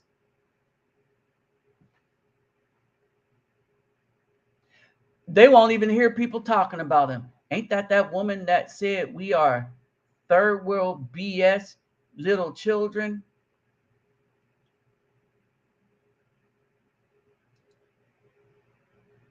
Right? And so basically, it is our job to judge. And so we use the commandments to judge, right? It is our job as a son of men to judge. And when we judge them, we say, no, you don't measure up, right? The more bodies they have, the more body count. And I'm going to tell you how these women are telling on themselves. They will say, oh, you just a small D man. Because if you had a big enough D, if size matters to a woman, her body count is too high. Let me repeat this. If size matter to a woman, her body count is way too high. She has been worn out way too much. Understand this. If size matters to these women, she's been worn out way too much. Size don't matter to a virgin. I'm going to just leave it like that. Size do not matter to a virgin. Size only matter to a woman that's been worn out. Period. Size matter to a woman that's been worn out. And only a woman that's been worn out. All other women, until they get worn out, but the rest of the women, size don't matter.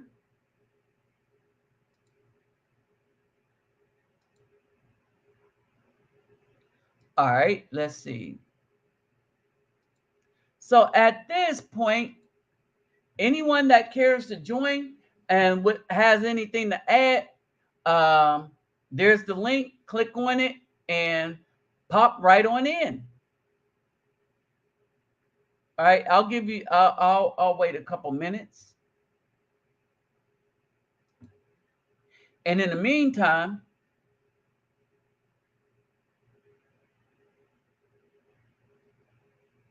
I don't know about that. I'm not a woman, but anyway.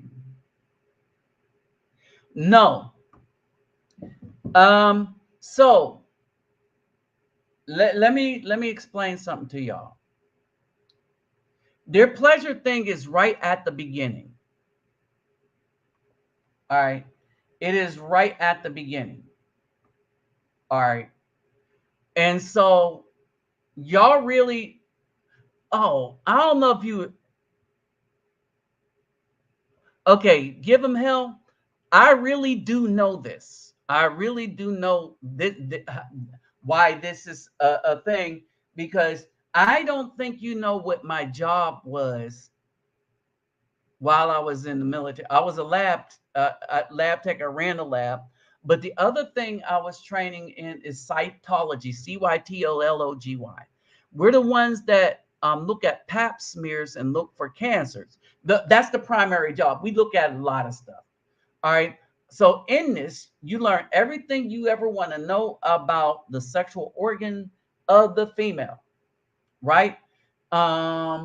Because and the reason why this is so important, because if we could catch this early enough, then it don't turn into metastasizing cancer, and you could quickly deal with it. All right. So when I say that size don't matter until you're worn out, her thing is elastic, right? Her thing is elastic, right? For virgins, any size is a bit much for her because she's a virgin. All right. So what happens is, once the hymen is broken and stuff like that, yeah, that's right, Cortez Smith. That's right. That's right. So what happens is, when women need large sizes, you might be able to credit toys for this, or just getting around and around and around and around and around. All right. And it depends on who she was messing with and the size. That's a good one, though.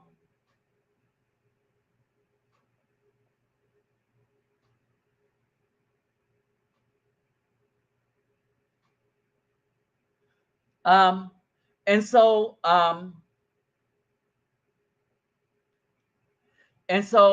basically, so in the lab and in studies and stuff like that, when we're studying this stuff, all right, and a lot of it is practical, all right, and in certain situations, I had to get my own sample, all right, so because this is the military, right? So back in the day, like when I became really good and working TMC or whatever, or out in places and people wanted to know what was going on, and you know, it's just that we're trained, heavily trained to do a lot of stuff, even doing stitches. I remember out in the field being trained on how to stitch up a pig, right? And yep, that's true. That's true. That is so true. All right. Right. And so what happens is the more worn out they wear themselves out, if I could say it like that, the more worn out they get, the more they need to do to get that satisfaction. All right, so I was working up in in Dallas um for a research laboratory. All right. And then this goes into the mind thing too. But I think there's a parallel here. And what we were looking for is a drug for people who gets the cocaine addiction, right? And why this was so hard is that cocaine its pathways is straight to the pleasure centers. It don't pass go. It don't collect $200. It goes straight to where it needs to go to give you that thing, right? There's no intermediaries. And so how do you stop that? So we was trying to do this. I was gorvaging mice and injecting rats and stuff. On weekends, go and feed the rats. You had to feed them specifically. You have to weigh them and feed them, right? So I would pick up all the rats, weigh them, and feed them, and I would feed them the pellets based on their weight. Oh yeah, I do some. All right. The thing is, I'm kind. It ain't me. It's them. It isn't me. It's them. See, so I know a lot of stuff, and I'm comfortable of carrying. And I collab with you all. Y'all could click the link and join in. I sent it to you. So yes, I do collabs, but the people I do the collab with are the people that's in the channel right now. If any brother that has a channel would to listen to my live, which I send a notice, if they were to listen to my live and all they had to do is click the link and that would be an instant collab. Now, if I knew they were on and we talk about the same stuff, I would invite them on right away, like I did brother yesterday.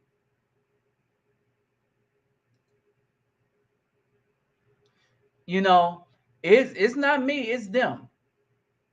All right. I mean, if you look at all the information I have, right? And so I check a lot of people because I have this stuff sitting on my computer. I go and look for all these studies, and I don't just look for them just to put them up. I look to see what the correlation things are. I look to see um, what it really means, right? And not just the numbers of it. Like when I showed you that no, the prison population was not responsible for all the single motherhood because that's mess started in the 60s. And even when I saw that the prison population of Afro men went down while the single motherhood was going up, right? But we all fell for the okie doke simply because nobody does research past a certain thing. Like I tell people, find out who we were before slavery and or what was going on before slavery, and you'll have a good idea of who we were.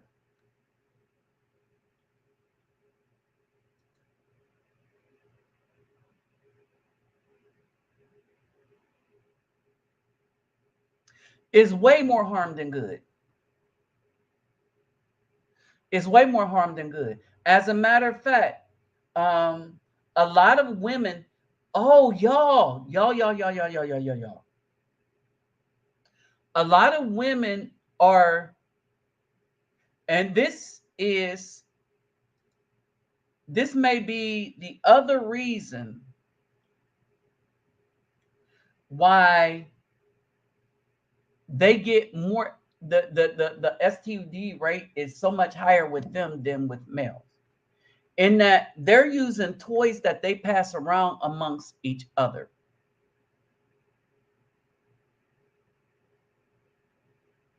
All right. And because it's not a human being with soft skin, this, that, and the other, some of the harder toys uh, may break skin if they're not careful. Right?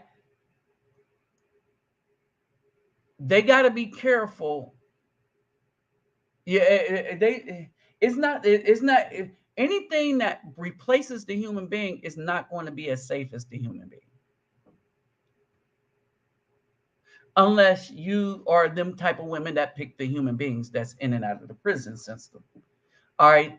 And so that's basically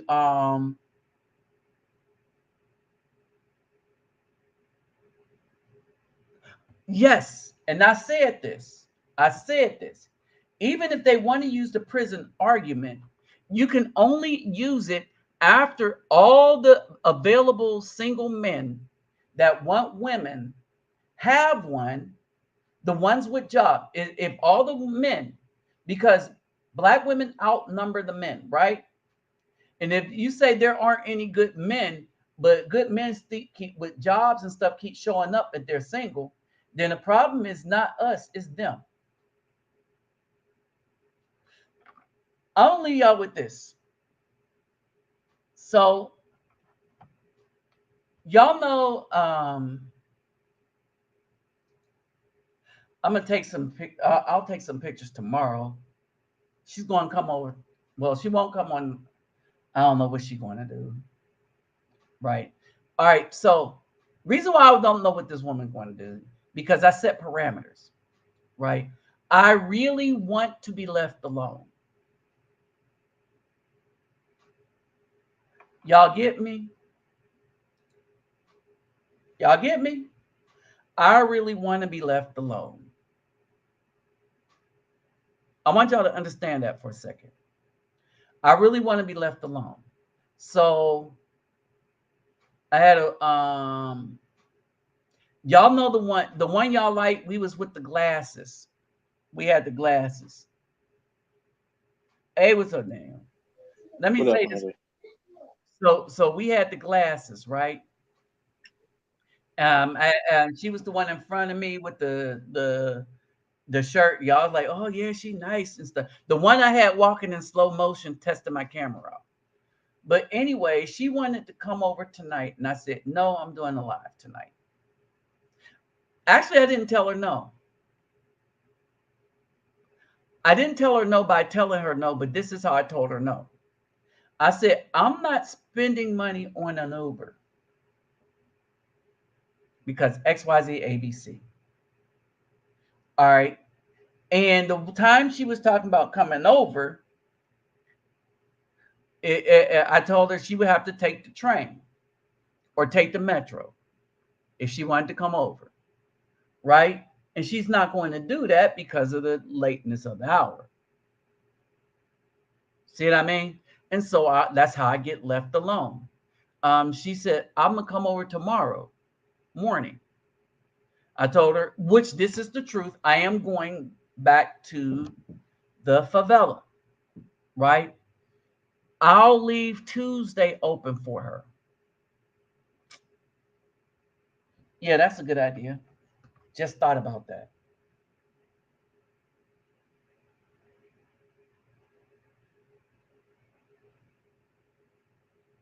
So, terça-feira e meia hora.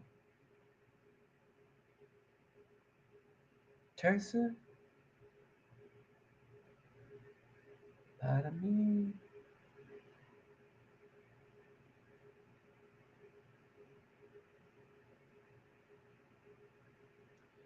Okay.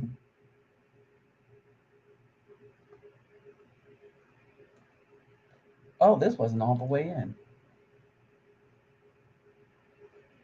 Okay. So why isn't what's going on? What's going on? Is this wrong?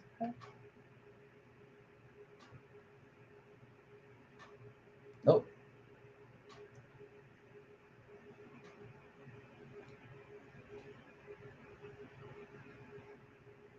Trying to figure out why my phone ain't charging.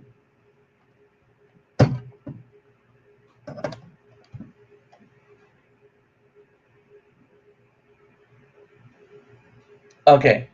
And so, okay, I just wrote her the message. But go ahead, Daniel. Let me finish. And so I told her, I just told her, shoot.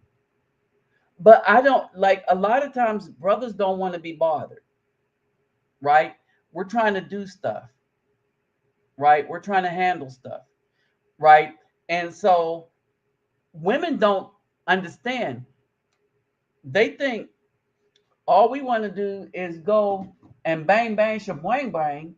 And some of the time that's not the case, right? We like being by ourselves. We like peace. And these women don't get it. They think that, oh, with coochie power, right? And it's bigger than that with us, right? And so I didn't want to be bothered with any. The one I won't be bothered with, but the two left, I don't want to be. I didn't want to be bothered. I came specifically to this hotel to not be bothered. Go ahead, Daniel. You on? You got the floor. What's up, man? What up, Navi? You anybody hear me? Yeah, we got you. Okay. Yeah, we mentioned about the single mother with the prison system with not finding decent men, whatever. Yeah, you mentioned that part. Yeah.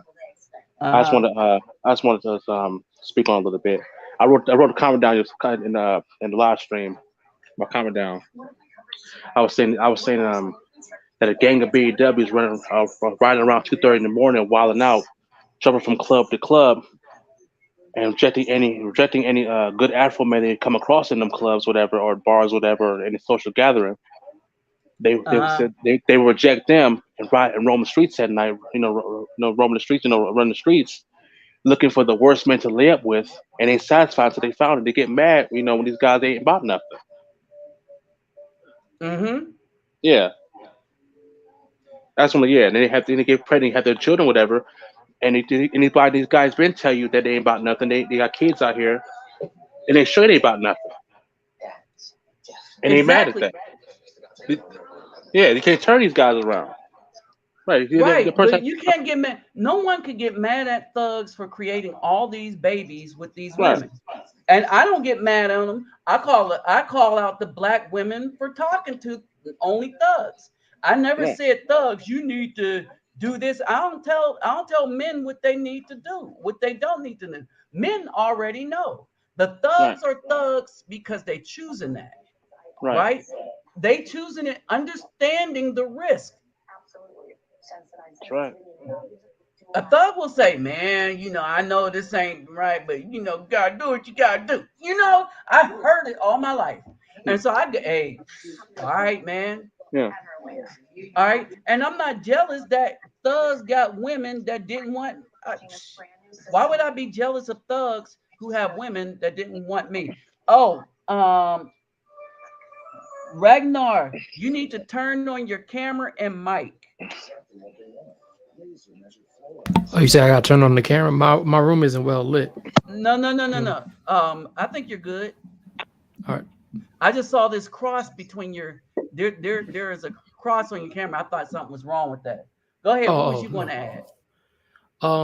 I missed a little bit of it because it's like a delay. But when you were talking about size, not mattering or whatever, I No, remember I said seeing matters only the more to worn out virgins. a woman, huh? It size only matters to women who are worn out. Yeah, I got you. I said it wrong. Yeah. There was a Mexican comedian, and I can't remember her name for the life of me, but she brought it out, and I was really young at the time. I probably was like 18, and it was really enlightening to know. She said that stuff that women say to guys about size is just us trying to mess with your ego. If you give us like good foreplay, you could put a Twizzler in us and we'll walk into a wall. You know what I mean? Like, and I laughed my ass off, but she was an older Mexican woman, and she was just dropping knowledge, and she was like one of the few funny female comedians. But I was like, ever since I knew, I said, okay, bet. And you bringing that up, it made me think about Trina, who did that no voting, no fucking video. And I remember her being on the Breakfast Club years ago talking about she need 15 inches. Like, yo, that's not even normal. You know what I mean? And some things I wanted to share with the guys that's watching is like, what these women try to do, that size thing, it really is just to mess with your ego. Like, it is. It, like, if you've ever like been feeling a BAW, so to speak, and I'm gonna clean it up because I know you don't like certain language on your channel.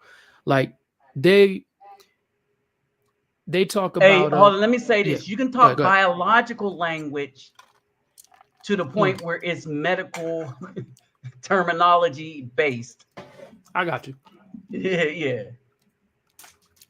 So, like, when I've learned that when you have sex with a black woman, so to speak, right, a BAW, right, it ends up becoming a power struggle. You know what I mean? Like, their goal is to see if they can shake your confidence. Like, you're playing this game of domination. And it seems like the street dude, she really only likes him because he'll be overly aggressive, right?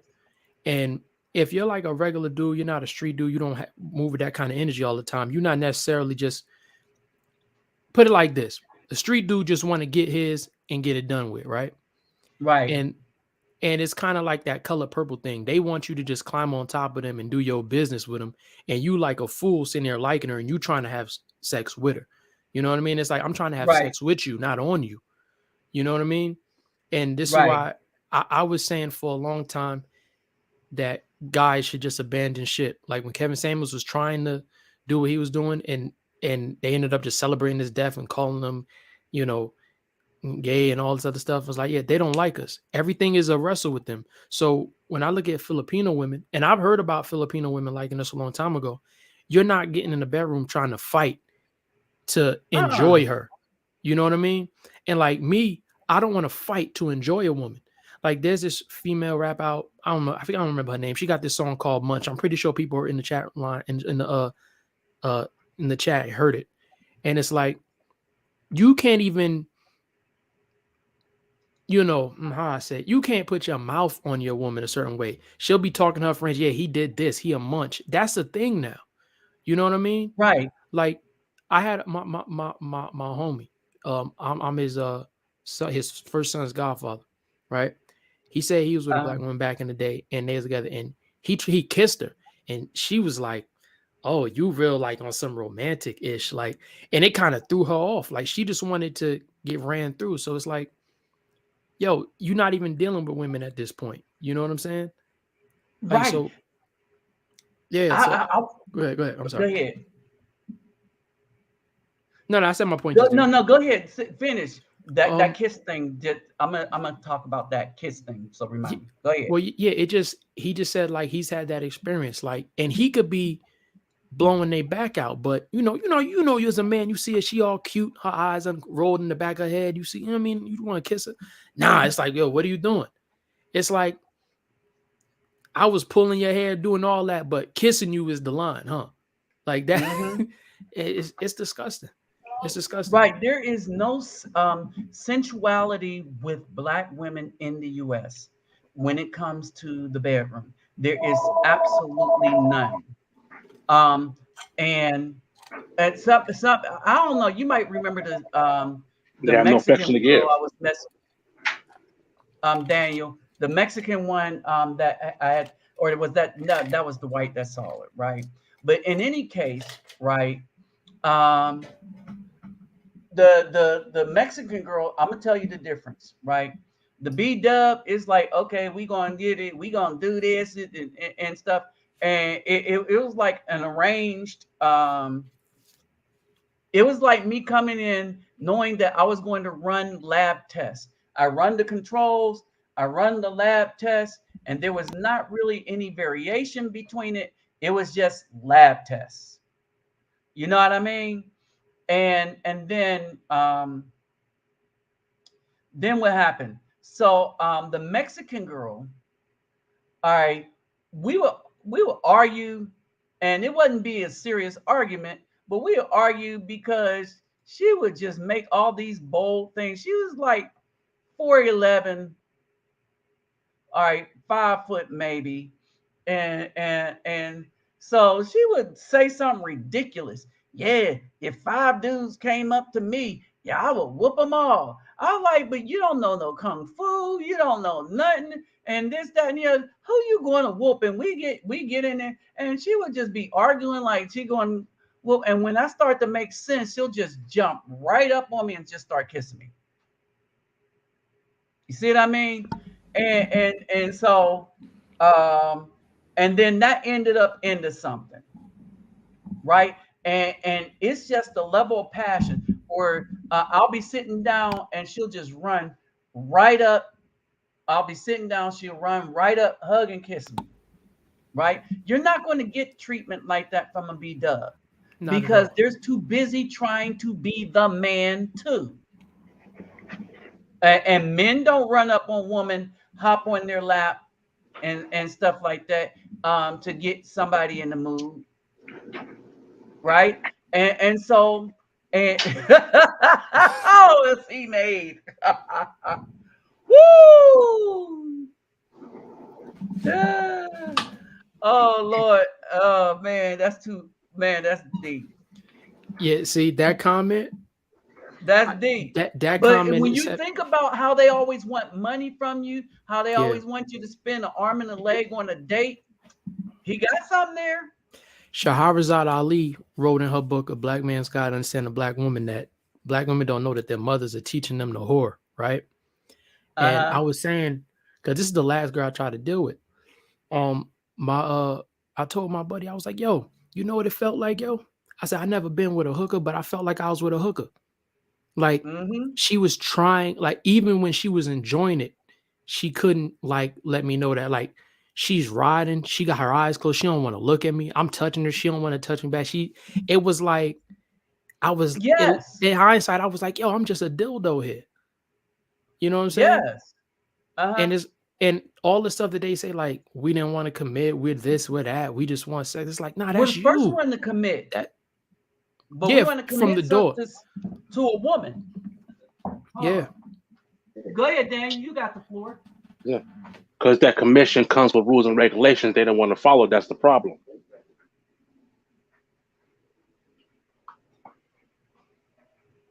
They don't want to be responsible for anybody. That's the issue. When you commit to somebody, you got to look out for them and look out for you. BWs don't want to give and take. They want to take, but don't want to give anything in return. Yeah, that's definitely it. That's what it is. And the reason why they can't show affection is because they fight mostly every damn day. They grew up around violence. And who taught them? Their mothers. Yo, my bad. I'm sorry. Go ahead. Well, you good.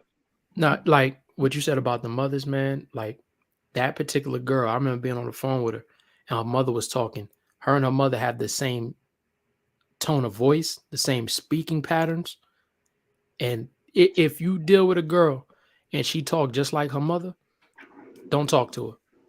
That's right. She should sound more like her father in the way she patterns her speaking, because she's supposed to model herself after the father's supposed to be the example of what kind of man she should go after.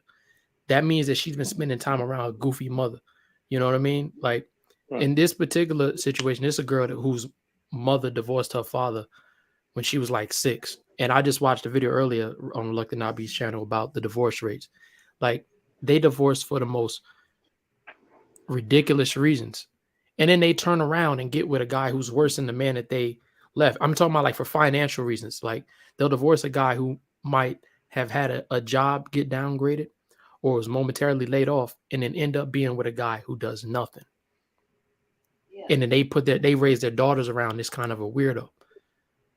You know what I mean? You can't do like The community's done. And like everybody's been saying, it's done. Just everybody should just, I don't know. I can't even look at them the same anymore. I don't trust that one may not be that way. You know what I mean? And it's like, I'm so prejudiced about it now. It's like, even if she's good, if I get entangled with her, what are the women of her family like? Right. You know what I mean? Like she may want to be a wife, but how much sway do the hyenas in her family have? Right. So it's like, nah, man, just I don't know, Asian, Puerto Rican, something. Like, but this ain't working no more. Not for me. No. And you know what's crazy part about it? These some of them some of these women do have, actually most of them actually do have actually good fathers, whatever. But what they would do, they'll break up with the father or whatever, or get a divorce, whatever, and find some man, you know, a bum or a thug, whatever, and the bum and the thug will be able to spend more time with that man's child, you know, so then the mother will allow the good father would, and you give the good father him trying to see his children, and that's crazy. That's the crazy part about it. Yo, I mean, the situation I'm using is a real situation. It's a real girl, real situation. We're talking about this woman divorced a man who was a musician, who could sing, who was a businessman, a real cultured man. You see what I'm saying? That even the girl in question feels like her father's the wisest man she ever met. That's what she said. You know what I mean? She described her father as being like Malcolm X, having like the mind of like Malcolm X and Tupac. Like, you know what I mean? Some crazy like. So she really held him in high esteem. But at the same time, because she was raised with her mother, and I understand it after reading Shahrazad Ali's book, she wouldn't listen to a thing that man told her. You know what I mean? She would complain like, oh, she told me you sound just like my dad. Every time I talk to him, he's always trying to teach me something. I'm not 8. You know what I mean? I'm a grown woman. And it's like, yo, you say this man's wise, you won't listen to him. But then you saying you want to be married one day. If you won't listen to your father, how you ain't gonna listen to your husband either? But they don't even see it. They don't even see it. It's gonna. No, they see it. They think we don't. Now, you know, yeah, I take that back. They do see it. They see everything. They're trying to convince us that what we see is not what we see. And that's the key. And you said it before. There's a lot of things they know and they're calculating that they're doing, but they're hoping that we won't recognize it or we don't know. The biggest problem that they have with the Passport Brothers, and I think is they've been trying to shut me down for so long, but so many people have been listening, and then the message just got out there all over the place. A lot of people don't even know where it originated from or why they certain places are on the map to go to and stuff like that. But people are getting out and they're leaving. The brothers are leaving. And now the more they attack us, the more brothers see, oh, holy hell, this is really, really bad. We need to get the hell out quickly because these women are dangerous. The same way that they would talk about us like that for leaving them alone. See, when we leave them alone and they make false accusations, like the Filipina says, those women know it's not true because we would be dead. We would be in jail. We would be in somebody's prison. All right, but we ain't the ones going down there doing that stuff. Yeah, they definitely taken from the it was so refreshing to hear you say that too. They've taken from the pages of white supremacy. I'm not surprised. It's the same. It's exact. As a matter of fact, and they're doing it one worse. They're doing it worse because this is one of the things I notice about Black women in a discussion, in an argument, and everything. When they try to challenge an Afro man, they look for whatever his strong point is and then try to cut that down as a weakness. So if you're protective, then she'll say, I don't feel protected around you.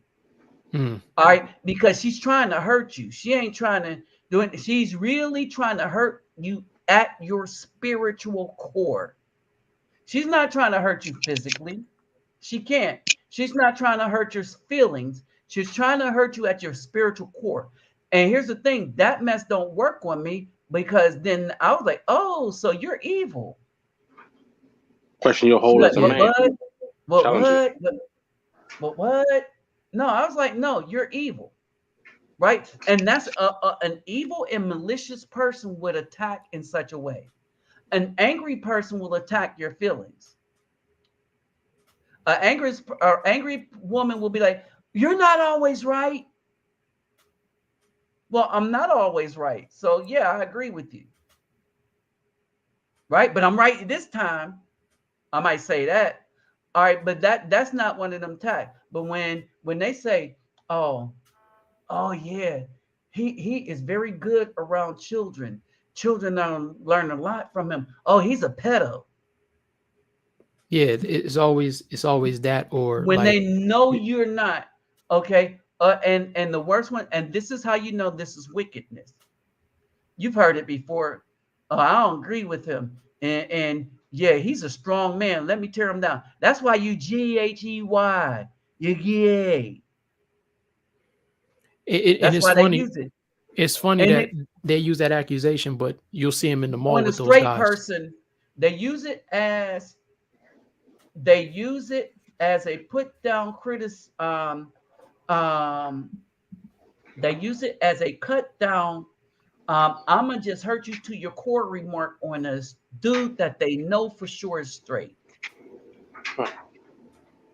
Remember, if the dude is gay, It's right? celebrated. He don't. Yeah, he's celebrated and he don't care. He don't care. So she said, "Oh, that's why you're gay." He like, "Yeah, that's right."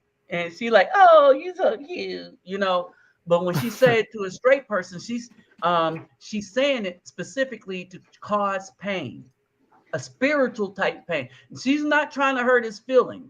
She's trying to hurt him spiritually. Remember, spiritually, it's an abomination. You see the difference? She's Yeah, not trying, she's trying to hurt the man spiritually. And that's why I say, it's time to go. Stick a they try fork to in do him. that to their sons. They try to do that to their sons. They Exactly. always insinuating something on a straight son, or making accusations. Like, and I'm speaking from experience. Like the things Uh-huh. that my so-called mother said to me, and me and my brother be looking at us sideways, like, yo, what the hell are you talking about? Like it's the emasculation of the Uh-huh. sons of Jacob is real. Like they really. You said how there's a scripture about how they love us is gonna turn their back on them.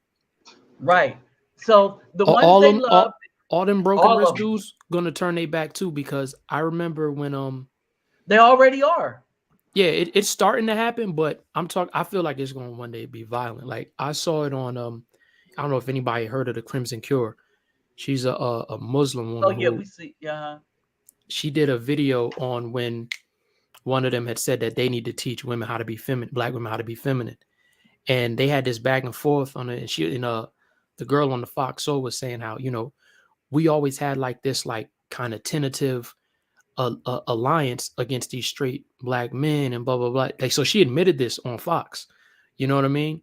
And it's really, as long as there's a political advantage, they'll be together. But once that political advantage completely dissolves, like It's over. It's when I'm already over. Look at what happened to Stacey Abrams. See, this no, is a big hit, I'm black talking women. about worse than that. I'm talking about Oh no, that's the beginning. I'm talking about the siege of Jerusalem worse. I'm talking about how the women was cooking their babies when the Romans surrounded forget the name of the Uh-huh. city, man. It's gonna be like that. Those are still men. So I don't know if they think they gonna get with them because they Nancy boys, but those are still men. So that's who you're gonna be left with. That's who they're gonna be left with in Right, but the in here's the the in the thing. communities.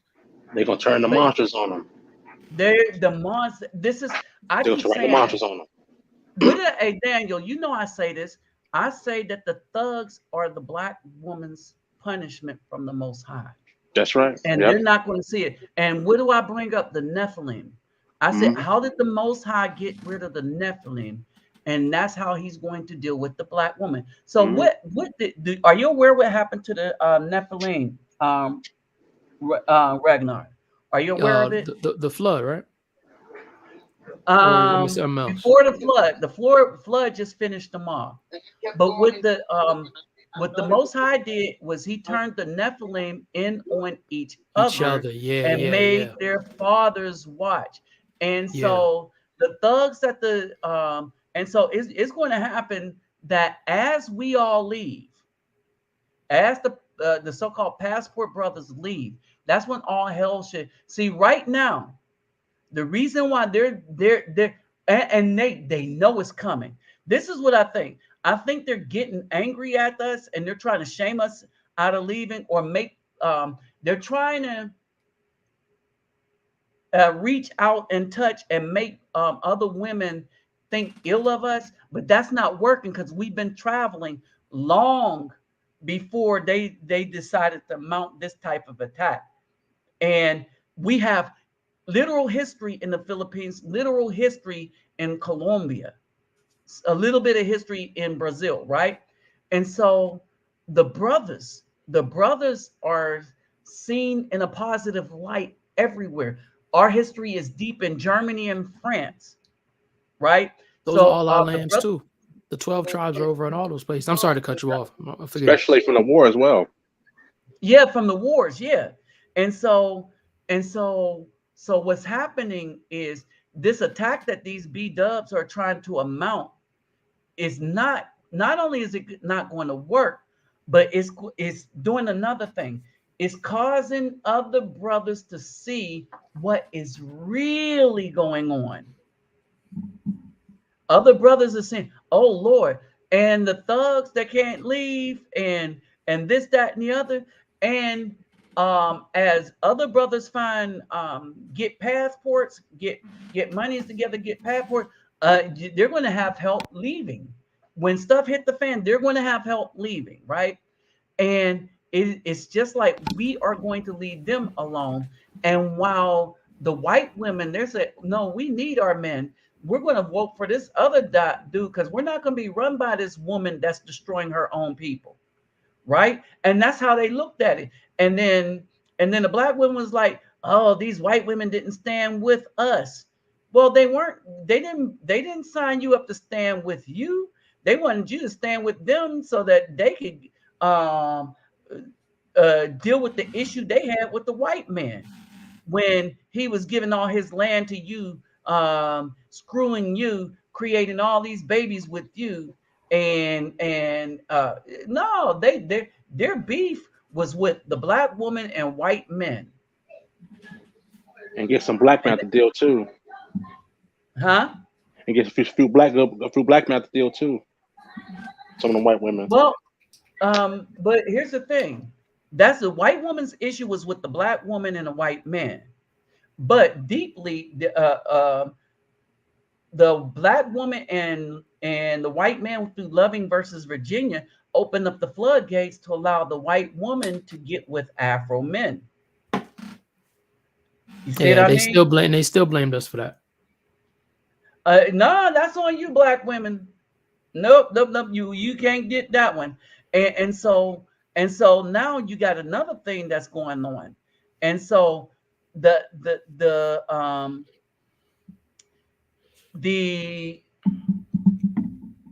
everything is opening up for us, the Afro men. Everybody likes us, the Afro men, right?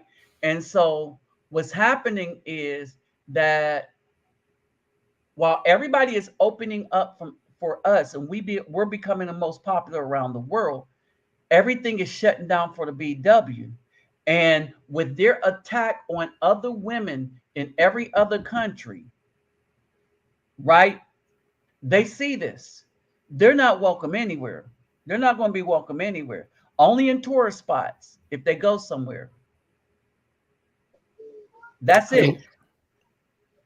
Go ahead. You ahead, brother. Go ahead. You go ahead first. I was gonna say I think they're gonna be banned from tourist spots because their behavior is only gonna get worse. I don't even feel like they are so much trying to attack us. They know it's over. I think this is more like a death rattle. They know once they lost control of us, Esau got no more use for them. So they know what it means. Oh. They know what it means now. You know what I mean? Because they've outlived their usefulness. This is why, in fact, Crimson Cure, again, I watched a lot of her stuff, and she did a video on how a lot of them are getting turned down from Section 8 because they changed the rules that basically make Section 8 impossible to get. Like the money that she was making was too much for her to get Section 8. That money before was enough for her to get it, but they switched the rules on her. So it's like she's in the office. She's recording herself doing this, which is ridiculous that a black woman record this. And she even tried to say to the woman behind the counter, we black people and this and that. And it's just like, yo, so now they're not giving y'all free housing. They slowly starting to take it away because you failed. You were supposed to keep these guys on the plantation. Because white supremacy kind of been on a mini vacation. It's like every once in a while we'll lynch one of y'all, shoot y'all on the street. But for the most part, we have your women and your mothers as overseers. And now that more guys is calling out the women, they're calling out their mothers saying that this is what was done to me. They know that the control is over. They know that rulership is over. Right. And here's the other thing with white supremacy. You have failed. They can't come at us the way they used to because we ain't playing it. We ain't playing that. You come after us, we coming after you. We take you gonna come and bring a rope to us, you might end up on the end of that. You see what I mean? It's two things. So the Most High got them trapped. Like that. It's two things. We're stronger men.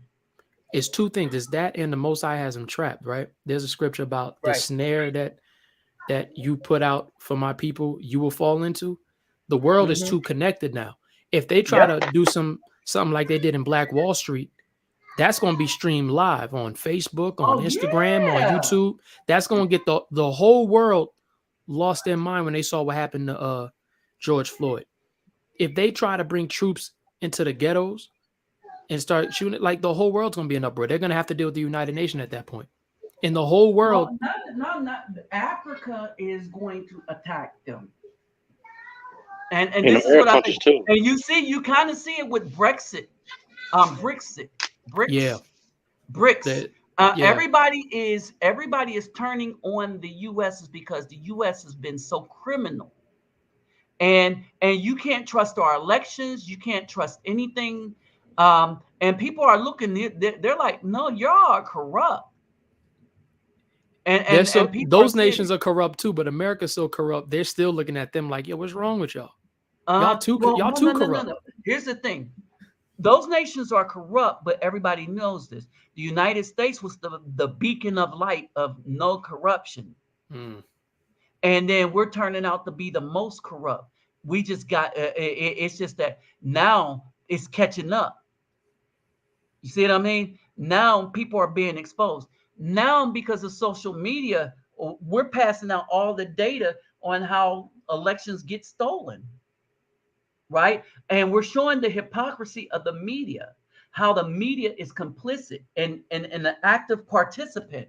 And people is like, oh, your media is jacked up and stuff. So now nobody believes anything the media says, but they tolerate them because you just got to, because America got a lot of guns.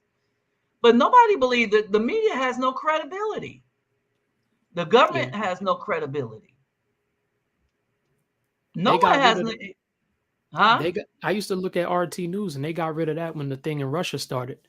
And I'm like, I don't know what's the big deal about Russia going into Ukraine and doing what they did. That was their old territory. I mean, initially they stole it anyway, but that was a part of the old USSR anyway. And it's like, America, you stole America. Like, why are you being like, you know what I mean? So who are we to talk? After and not even we. Who are they to talk? Everybody watched after 9/11, America go attack the wrong country. Like, what are you talking? Like, what are you so upset about? You know what I mean? And everybody knew that. That was just effed up. Everybody knew. And what Obama did to Gaddafi after he gave up his arsenal. All right. And everybody still, all the Afro countries and stuff, Obama is the worst traitor to Afro people behind that. And pushing the LG stuff into Africa, tell them we ain't going to give you money. Obama is looking like, man, the worst thing that ever happened for an Afro president, showing you that no, if you get one, they're going to do the bidding of the people that want Afro people destroyed. I speculate the only reason they allowed him to get into office was to do that, because before they destabilized Libya, Everybody is. Libya Everybody. had, yeah, but they couldn't have like George Bush go into Libya and do that. You know what I mean? No, they couldn't have George Bush do it. They couldn't have Clinton do it. They But needed, and he wasn't it, but that's what he was raised for. Remember, look at his family line. He's related to the Bushes. they look alike. They Related to the Kennedys they too. look alike. Sorry. They look alike. There's a video on YouTube, if it's even still here. They do like a morph, like of like you know that Michael Jackson black and white face morph thing. They do that with like the Queen of England, Bush, Clinton, Obama. And when I tell you the family resembles, when you see it in that sequence, the ears, my fault, I hit the mic, around the mouth and all that. I'm like, yo, they do look alike. Yeah, they were related to the Queen of England. You know what I mean? May she, burn in hell, whatever. So, it's a family business that they're doing. America's a corporation. It's a family business, and they just got them a little bit of color. It's like they got him for that very purpose. I guess the only reason he was born. You know what I mean? They told his mother to go get pregnant by whoever to get some melanin, and we need a black president for something one day. It's all coming to an end now. Yeah, he was selected, not elected. I think Paul Mooney told a story about him meeting Obama in Hawaii when he was like 15. He said he was going to be the first black president. And Paul Mooney said I thought that he was crazy. I thought this ninja was crazy. And then years later, boom. So he was raised for that. Like Libya had no debt. They were on a gold standard. They had no debt. They had no homeless in that country. The American media made him a dictator, said he was killing his people. Those people were living fine until America went over there. That's right. And all that was because, and they were the pinnacle of a successfully run country. Without the American influence. Yep, and without and that's why they were successfully run. They didn't have our influence. The Libyan government supported marriage. Like I was reading up how if a couple got married, the government would give them a certain amount of money towards housing. You know what I mean? The government worked for the people, basically. Yep. And they didn't. If they let Libya really flourish, it would have made America look bad. Libya was destroyed. To kill that down. Libya was destroyed solely because it would have made America look bad. Not because they were a threat to America, like militarily. It was solely because they would make America look bad. And that's it. And that was the whole key. It was. And we believed every negative thing, but now we know our media is just BS. And that's it. But anyway, with that said, brothers, look like I'll see you next Sunday. So now that I'm getting the times right here, so I had to figure out, a good time to have this to where, because I'm 3 hours ahead of y'all. Yeah. So right now is going on 1. So I will holler at you all later. Peace, love, and soul. Thank you all for stopping by. Wait, before you go, can I say one thing to you? Oh, let me just say this. Please hit that thumbs up button real quick. For those of you that are new in here, and my PayPal and Cash App is in the description box if you'd like to donate to what this channel does. But before you do that, again, take care of yourself and family first. You always take care of yourself and family first before you donate to me or anybody. But if you hit the lottery, hey, remember your brother. Okay, go ahead, bro. No, I just wanted to I had a suggestion for you. Like, I don't know if you heard of Dr. T.S. Johnson's channel here on YouTube. Mm-hmm. Sometimes he has panels and he lets people jump in. And I was thinking, like, you have a perspective that I think is pretty much unique, especially with the scriptures about what's going to happen to the BAW. Like, if you were to jump in some of those panels with some of those guys, you'd be able to kind of get more eyes on your channel. You know what I mean? Because people need to hear that, because there's a lot of Israelites in those chat rooms as well that I don't even think know you exist. I had another channel where I've tried to promote some of the to some of the people that were listening to me, but it wasn't a big channel, just stuff I was doing randomly. So I think that'll help, because I want people to hear more of you. I've been listening to you for years, and you know Now that is let all me I want say to say. this. Go ahead. You know, this is my smaller channel, right? Yeah, your So channels kept getting knocked down. I remember. no. Of the 2 channels that I have up, well, I have more than 2 up, but of the ones I have up, I do my lives. I put most of my videos basically on this channel, right? I do it for a reason. So I got the other one that's like 6,000 subscribers, right? I'm not doing this on that channel because I told people I was coming over here, right? And these things right here, a lot of you all are listening now, right?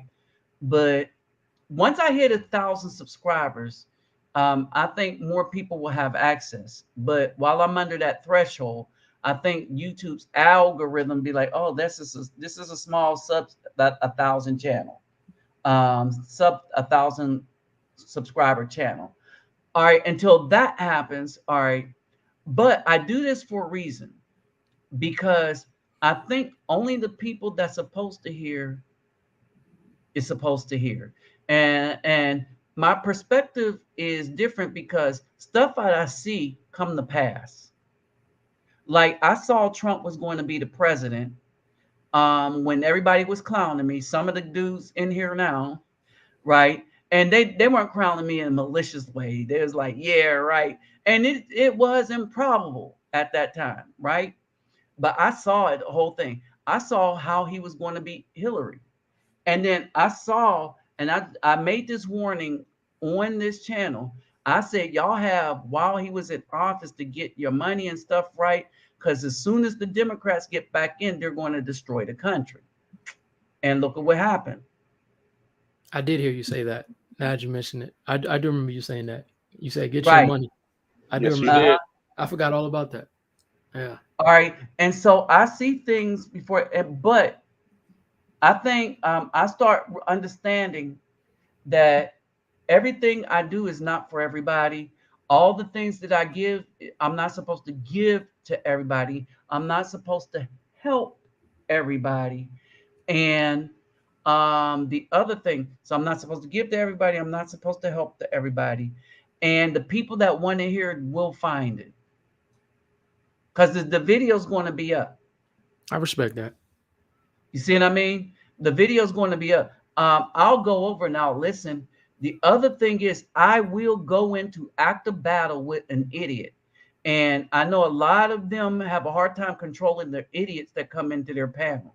Like this one dude, Rashawn, when that brother was pointing out how this woman was causing death, that dude didn't even care. He was just sitting back looking for an excuse to use. Oh, but it's a black woman. You got to let her make decisions in war and stuff. No, she shouldn't even be in war. In war?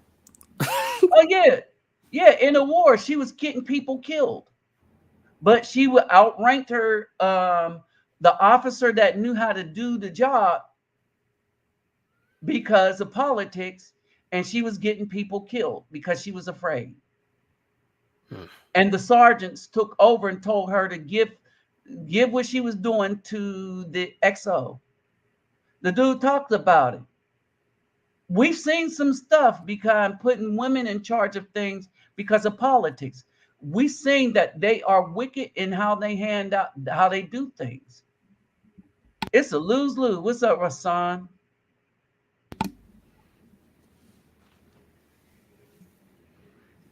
All right, it's a lose-lose.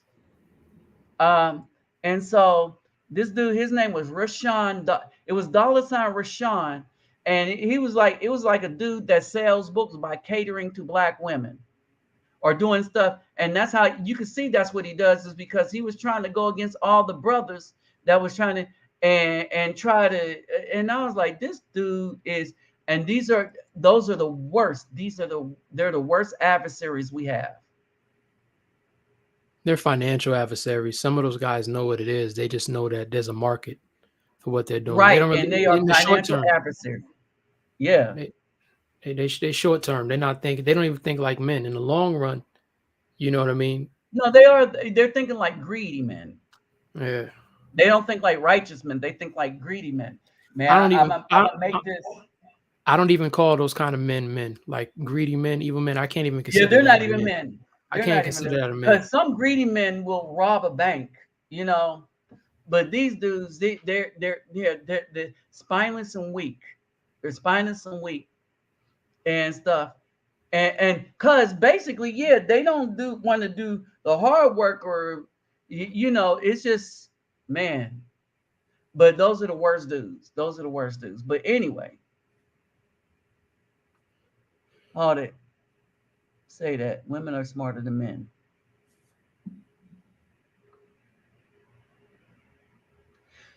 Women are more conniving of men than men, but that don't mean smarter. All right, and that's what people get. Women are very deceptive. They're deceptive in everything that they do. You really don't know what they're thinking, and then when they spring something on you, you won't see it coming, right? Like the woman said that 70% of the cheaters are women, and the dudes never see it coming. But when they do the survey, those women lie. But when they're in therapy or when the DNA tests happen, you find out, yep, that's about right, 70%. Women All can right, only deceive a man that loves them. exactly. Well, they could deceive any man, but the man that don't care about them, he don't care. So that's why they can deceive, and they can't deceive anything out of him. They could just deceive him by making him think, oh, she's probably a decent person, and then when something happened, oh man, she wasn't, right? But he didn't Yeah. care anyway because again, he didn't care. Now it's hard for her to deceive a wise man that's around her, right? So you take that same man, that's a wise man, he didn't care, but now he cared because he has to. Then she can't deceive him as easily. It's hard to deceive a wise man because we leave when we see the flags. All right, we unattach ourselves when we see the flags. But that's one of the things I learned. I started to understand that I could do. I could really love a woman, but when I see that she really don't have any feelings for me, that this is some kind of and something a shoe's going to drop, I could detach myself with the quickness because that's what wisdom say do. Because that's who I am now. Before, my wisdom is, well, no matter what, because that's what I was told to do, the no matter what. But now I start looking in, and the Most High says, no, you separate. And so that's where my wisdom come from. And so now when I see it, I separate. See what I mean? Absolutely. And so you can't, you think you got me, but you can't get me. Because you could if I wasn't using wisdom, but I'm not using wisdom. No matter how much I care about you, I will separate from you. Like when remember I told Mimi not to, this woman, I told her, don't ever pray for me. I was asleep and she was trying to speak in tongues over me. Hey, what's up, Wayne King? And what I did, I got up, got my clothes, middle of the night, got my bag, and I was out of there. It was here in Brazil. I walked down to the train, got on the train, and back to my hotel. Why? Because I didn't. Wisdom says keep your hotel room. Don't stay with no woman. That's pretty. Amen on that preaching. Wow. Stay with a woman. Don't do that. Don't stay with a woman. Visit a woman. Don't stay with a woman. She can come stay with me, but I could tell her you need to go. It'd be quick to throw you out too, especially in wintertime. 14 below zero. Yeah, it don't get like that here in Brazil. It don't Walking get like that. 15 miles to get back. I wish it did. The women would feel like with a change, boy. But Oh, anyway, God. yeah. But they don't. The women have never really been through anything. They're not going to go through anything because of where Brazil sits. All right, and so what they're going through is a lot more women, and a lot of dudes will come here, and the Brazilian women are just okay with it. They're okay with the temporary relationship. Period. Because so many people travel here, right? And so, they're like, I'll just get another man. So that's how they are here. That's still a crazy way to live. It is, but they don't see it because they have never had a fire. They have never had a national travesty happen. No war, no earthquake, no fire, no hurricanes, none of that. They've never had a national emergency. They will.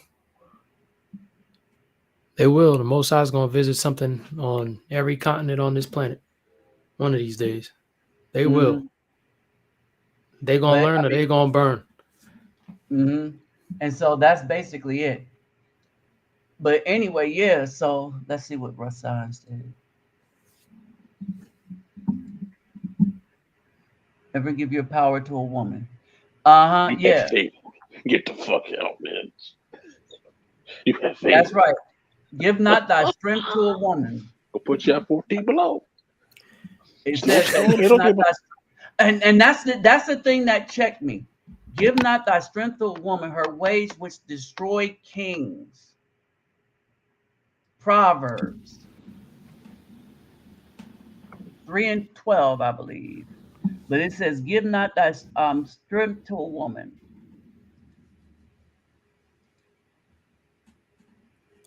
These And women, so I'm sorry. Go ahead. Go ahead. I said these women basically forced me to go monk because I was like, it's not even worth the risk.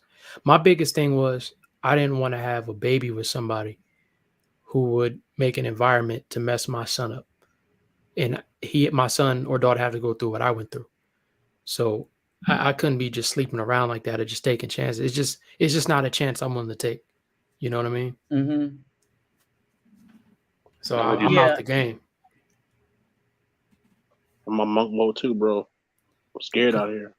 I know what my father went through, you know what I mean? So it's like, nah, I'm good. Right. And me, out the game. I flew out the game. So I'm what's the link? What link?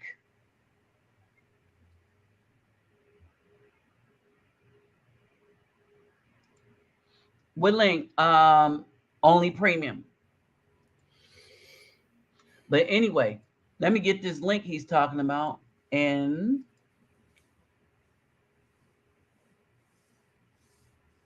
the sheep and stuff like that. Stuff is happening, and they could tell that there's a shift in something.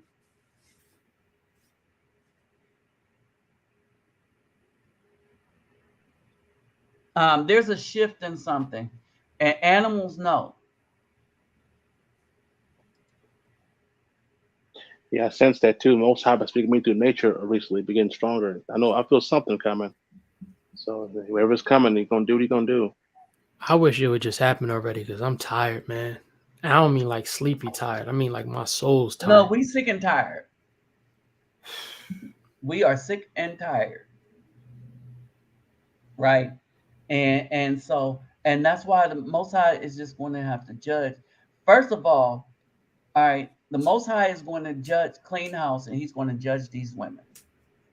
All right, because at the hands of them is a lot of this wickedness is happening. Then he's going to judge the people who put the system in places and those who's helping them run it. Right. And it's going to be that. Hold on. Some brother trying to get in. Where? Oh, he said it's on the comment. Where's the link? Oh, the link. Oh, yeah. the link. Yeah, it's in Okay, the link. here Yeah. we go. Well, he ain't say what link. I'm like, what link, bro?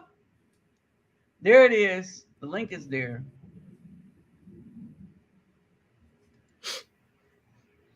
Okay, let him in real quick. And when y'all come in, those who haven't, please click the thumbs up button. Hey, I just put the link in. Only premium. I didn't know the link you was talking about was the link to here. There it is. Only premium.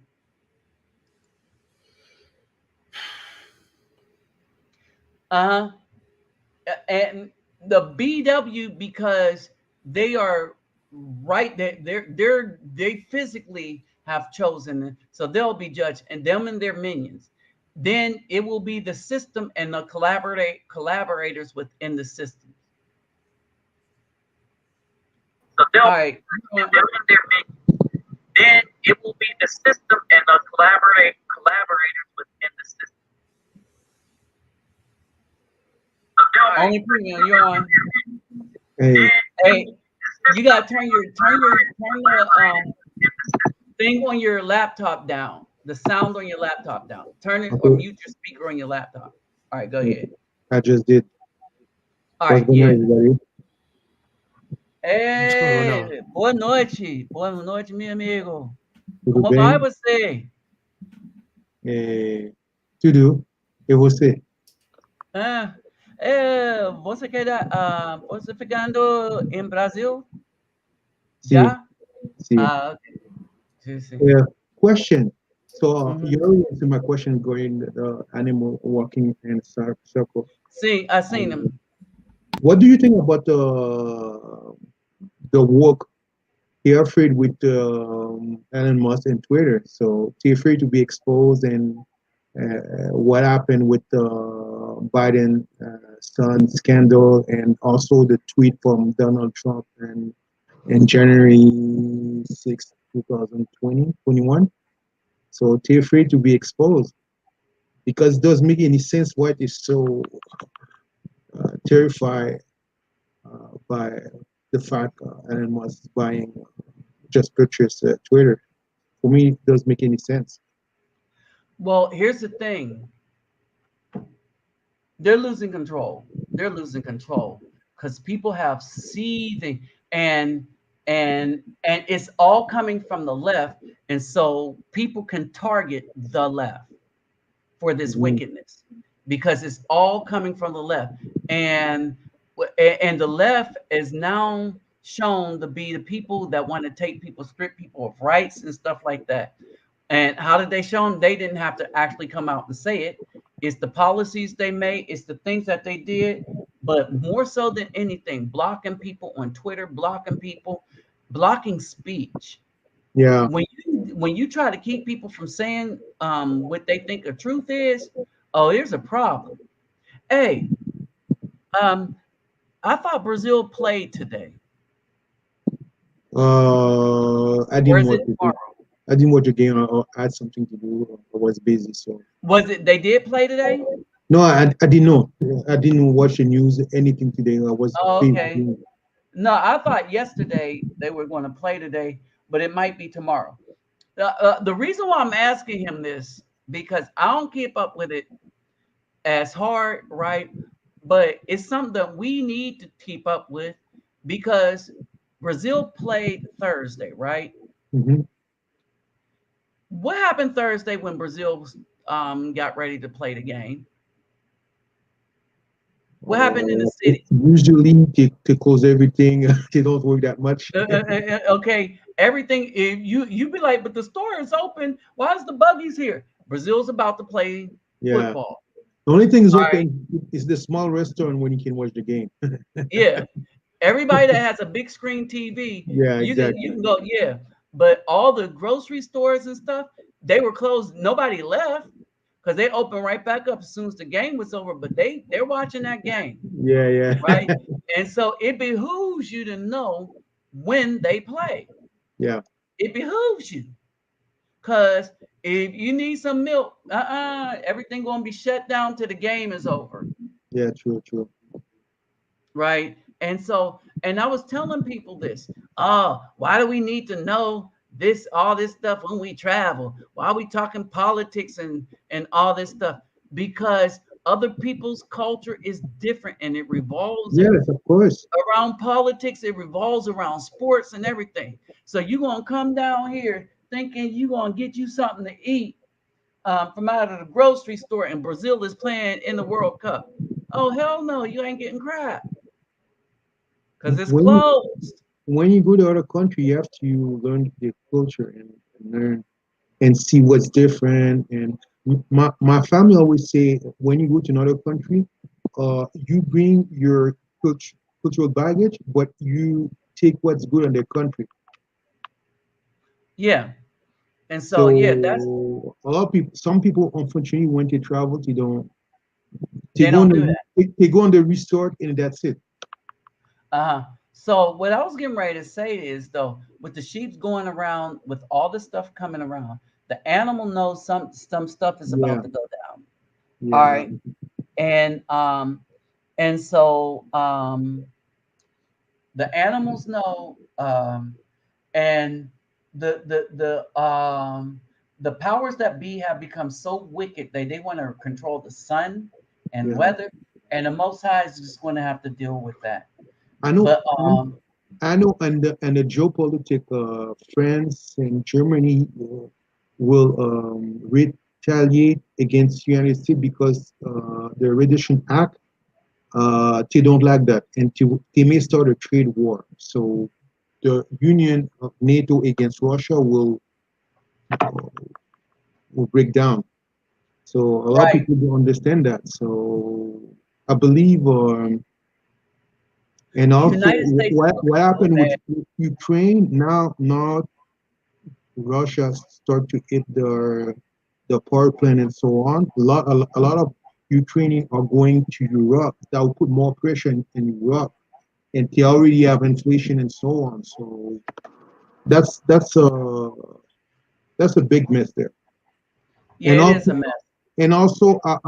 I was watching in Twitter. I believe uh, I believe Morocco play against Belgium, something like that. And after the game, he had, some fight and so on. And some Europeans say, "Oh, why don't they go to their place? Those Muslim and Arab." I say, your country and European country destroy their country. You invade their country in the last 300 or 400 years. You create some mess. Now they come to your country and what's the expression in English again? The rules come back home.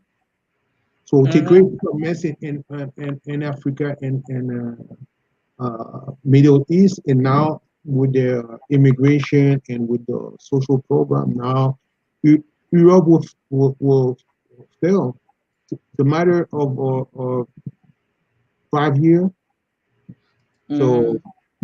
I always say to you, Anglo-Saxon and European, your country is about to collapse. The- Right. And so a lot is about to happen. So people got to be prepared for it, and the B Dub is not going to be prepared for it. Hey Uh, y'all. no, Tully, I'm French Canadian. My parents from Haiti, so uh, let's say I'm your sort of your cousin, Haiti, United States. Uh-huh. So I'm French Canadian and parents from Haiti. So, but Yeah. So our family everywhere, family in Canada, United States, and Brazil, Venezuela, and Paris, and France, and probably in Africa.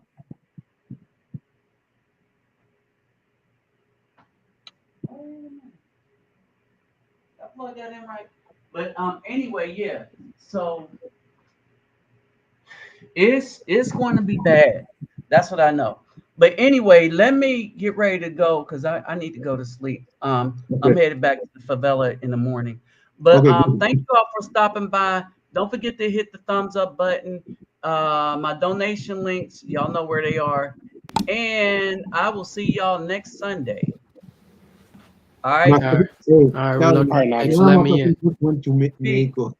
That's good. Yeah, see. Peace, y'all. All right, shalom.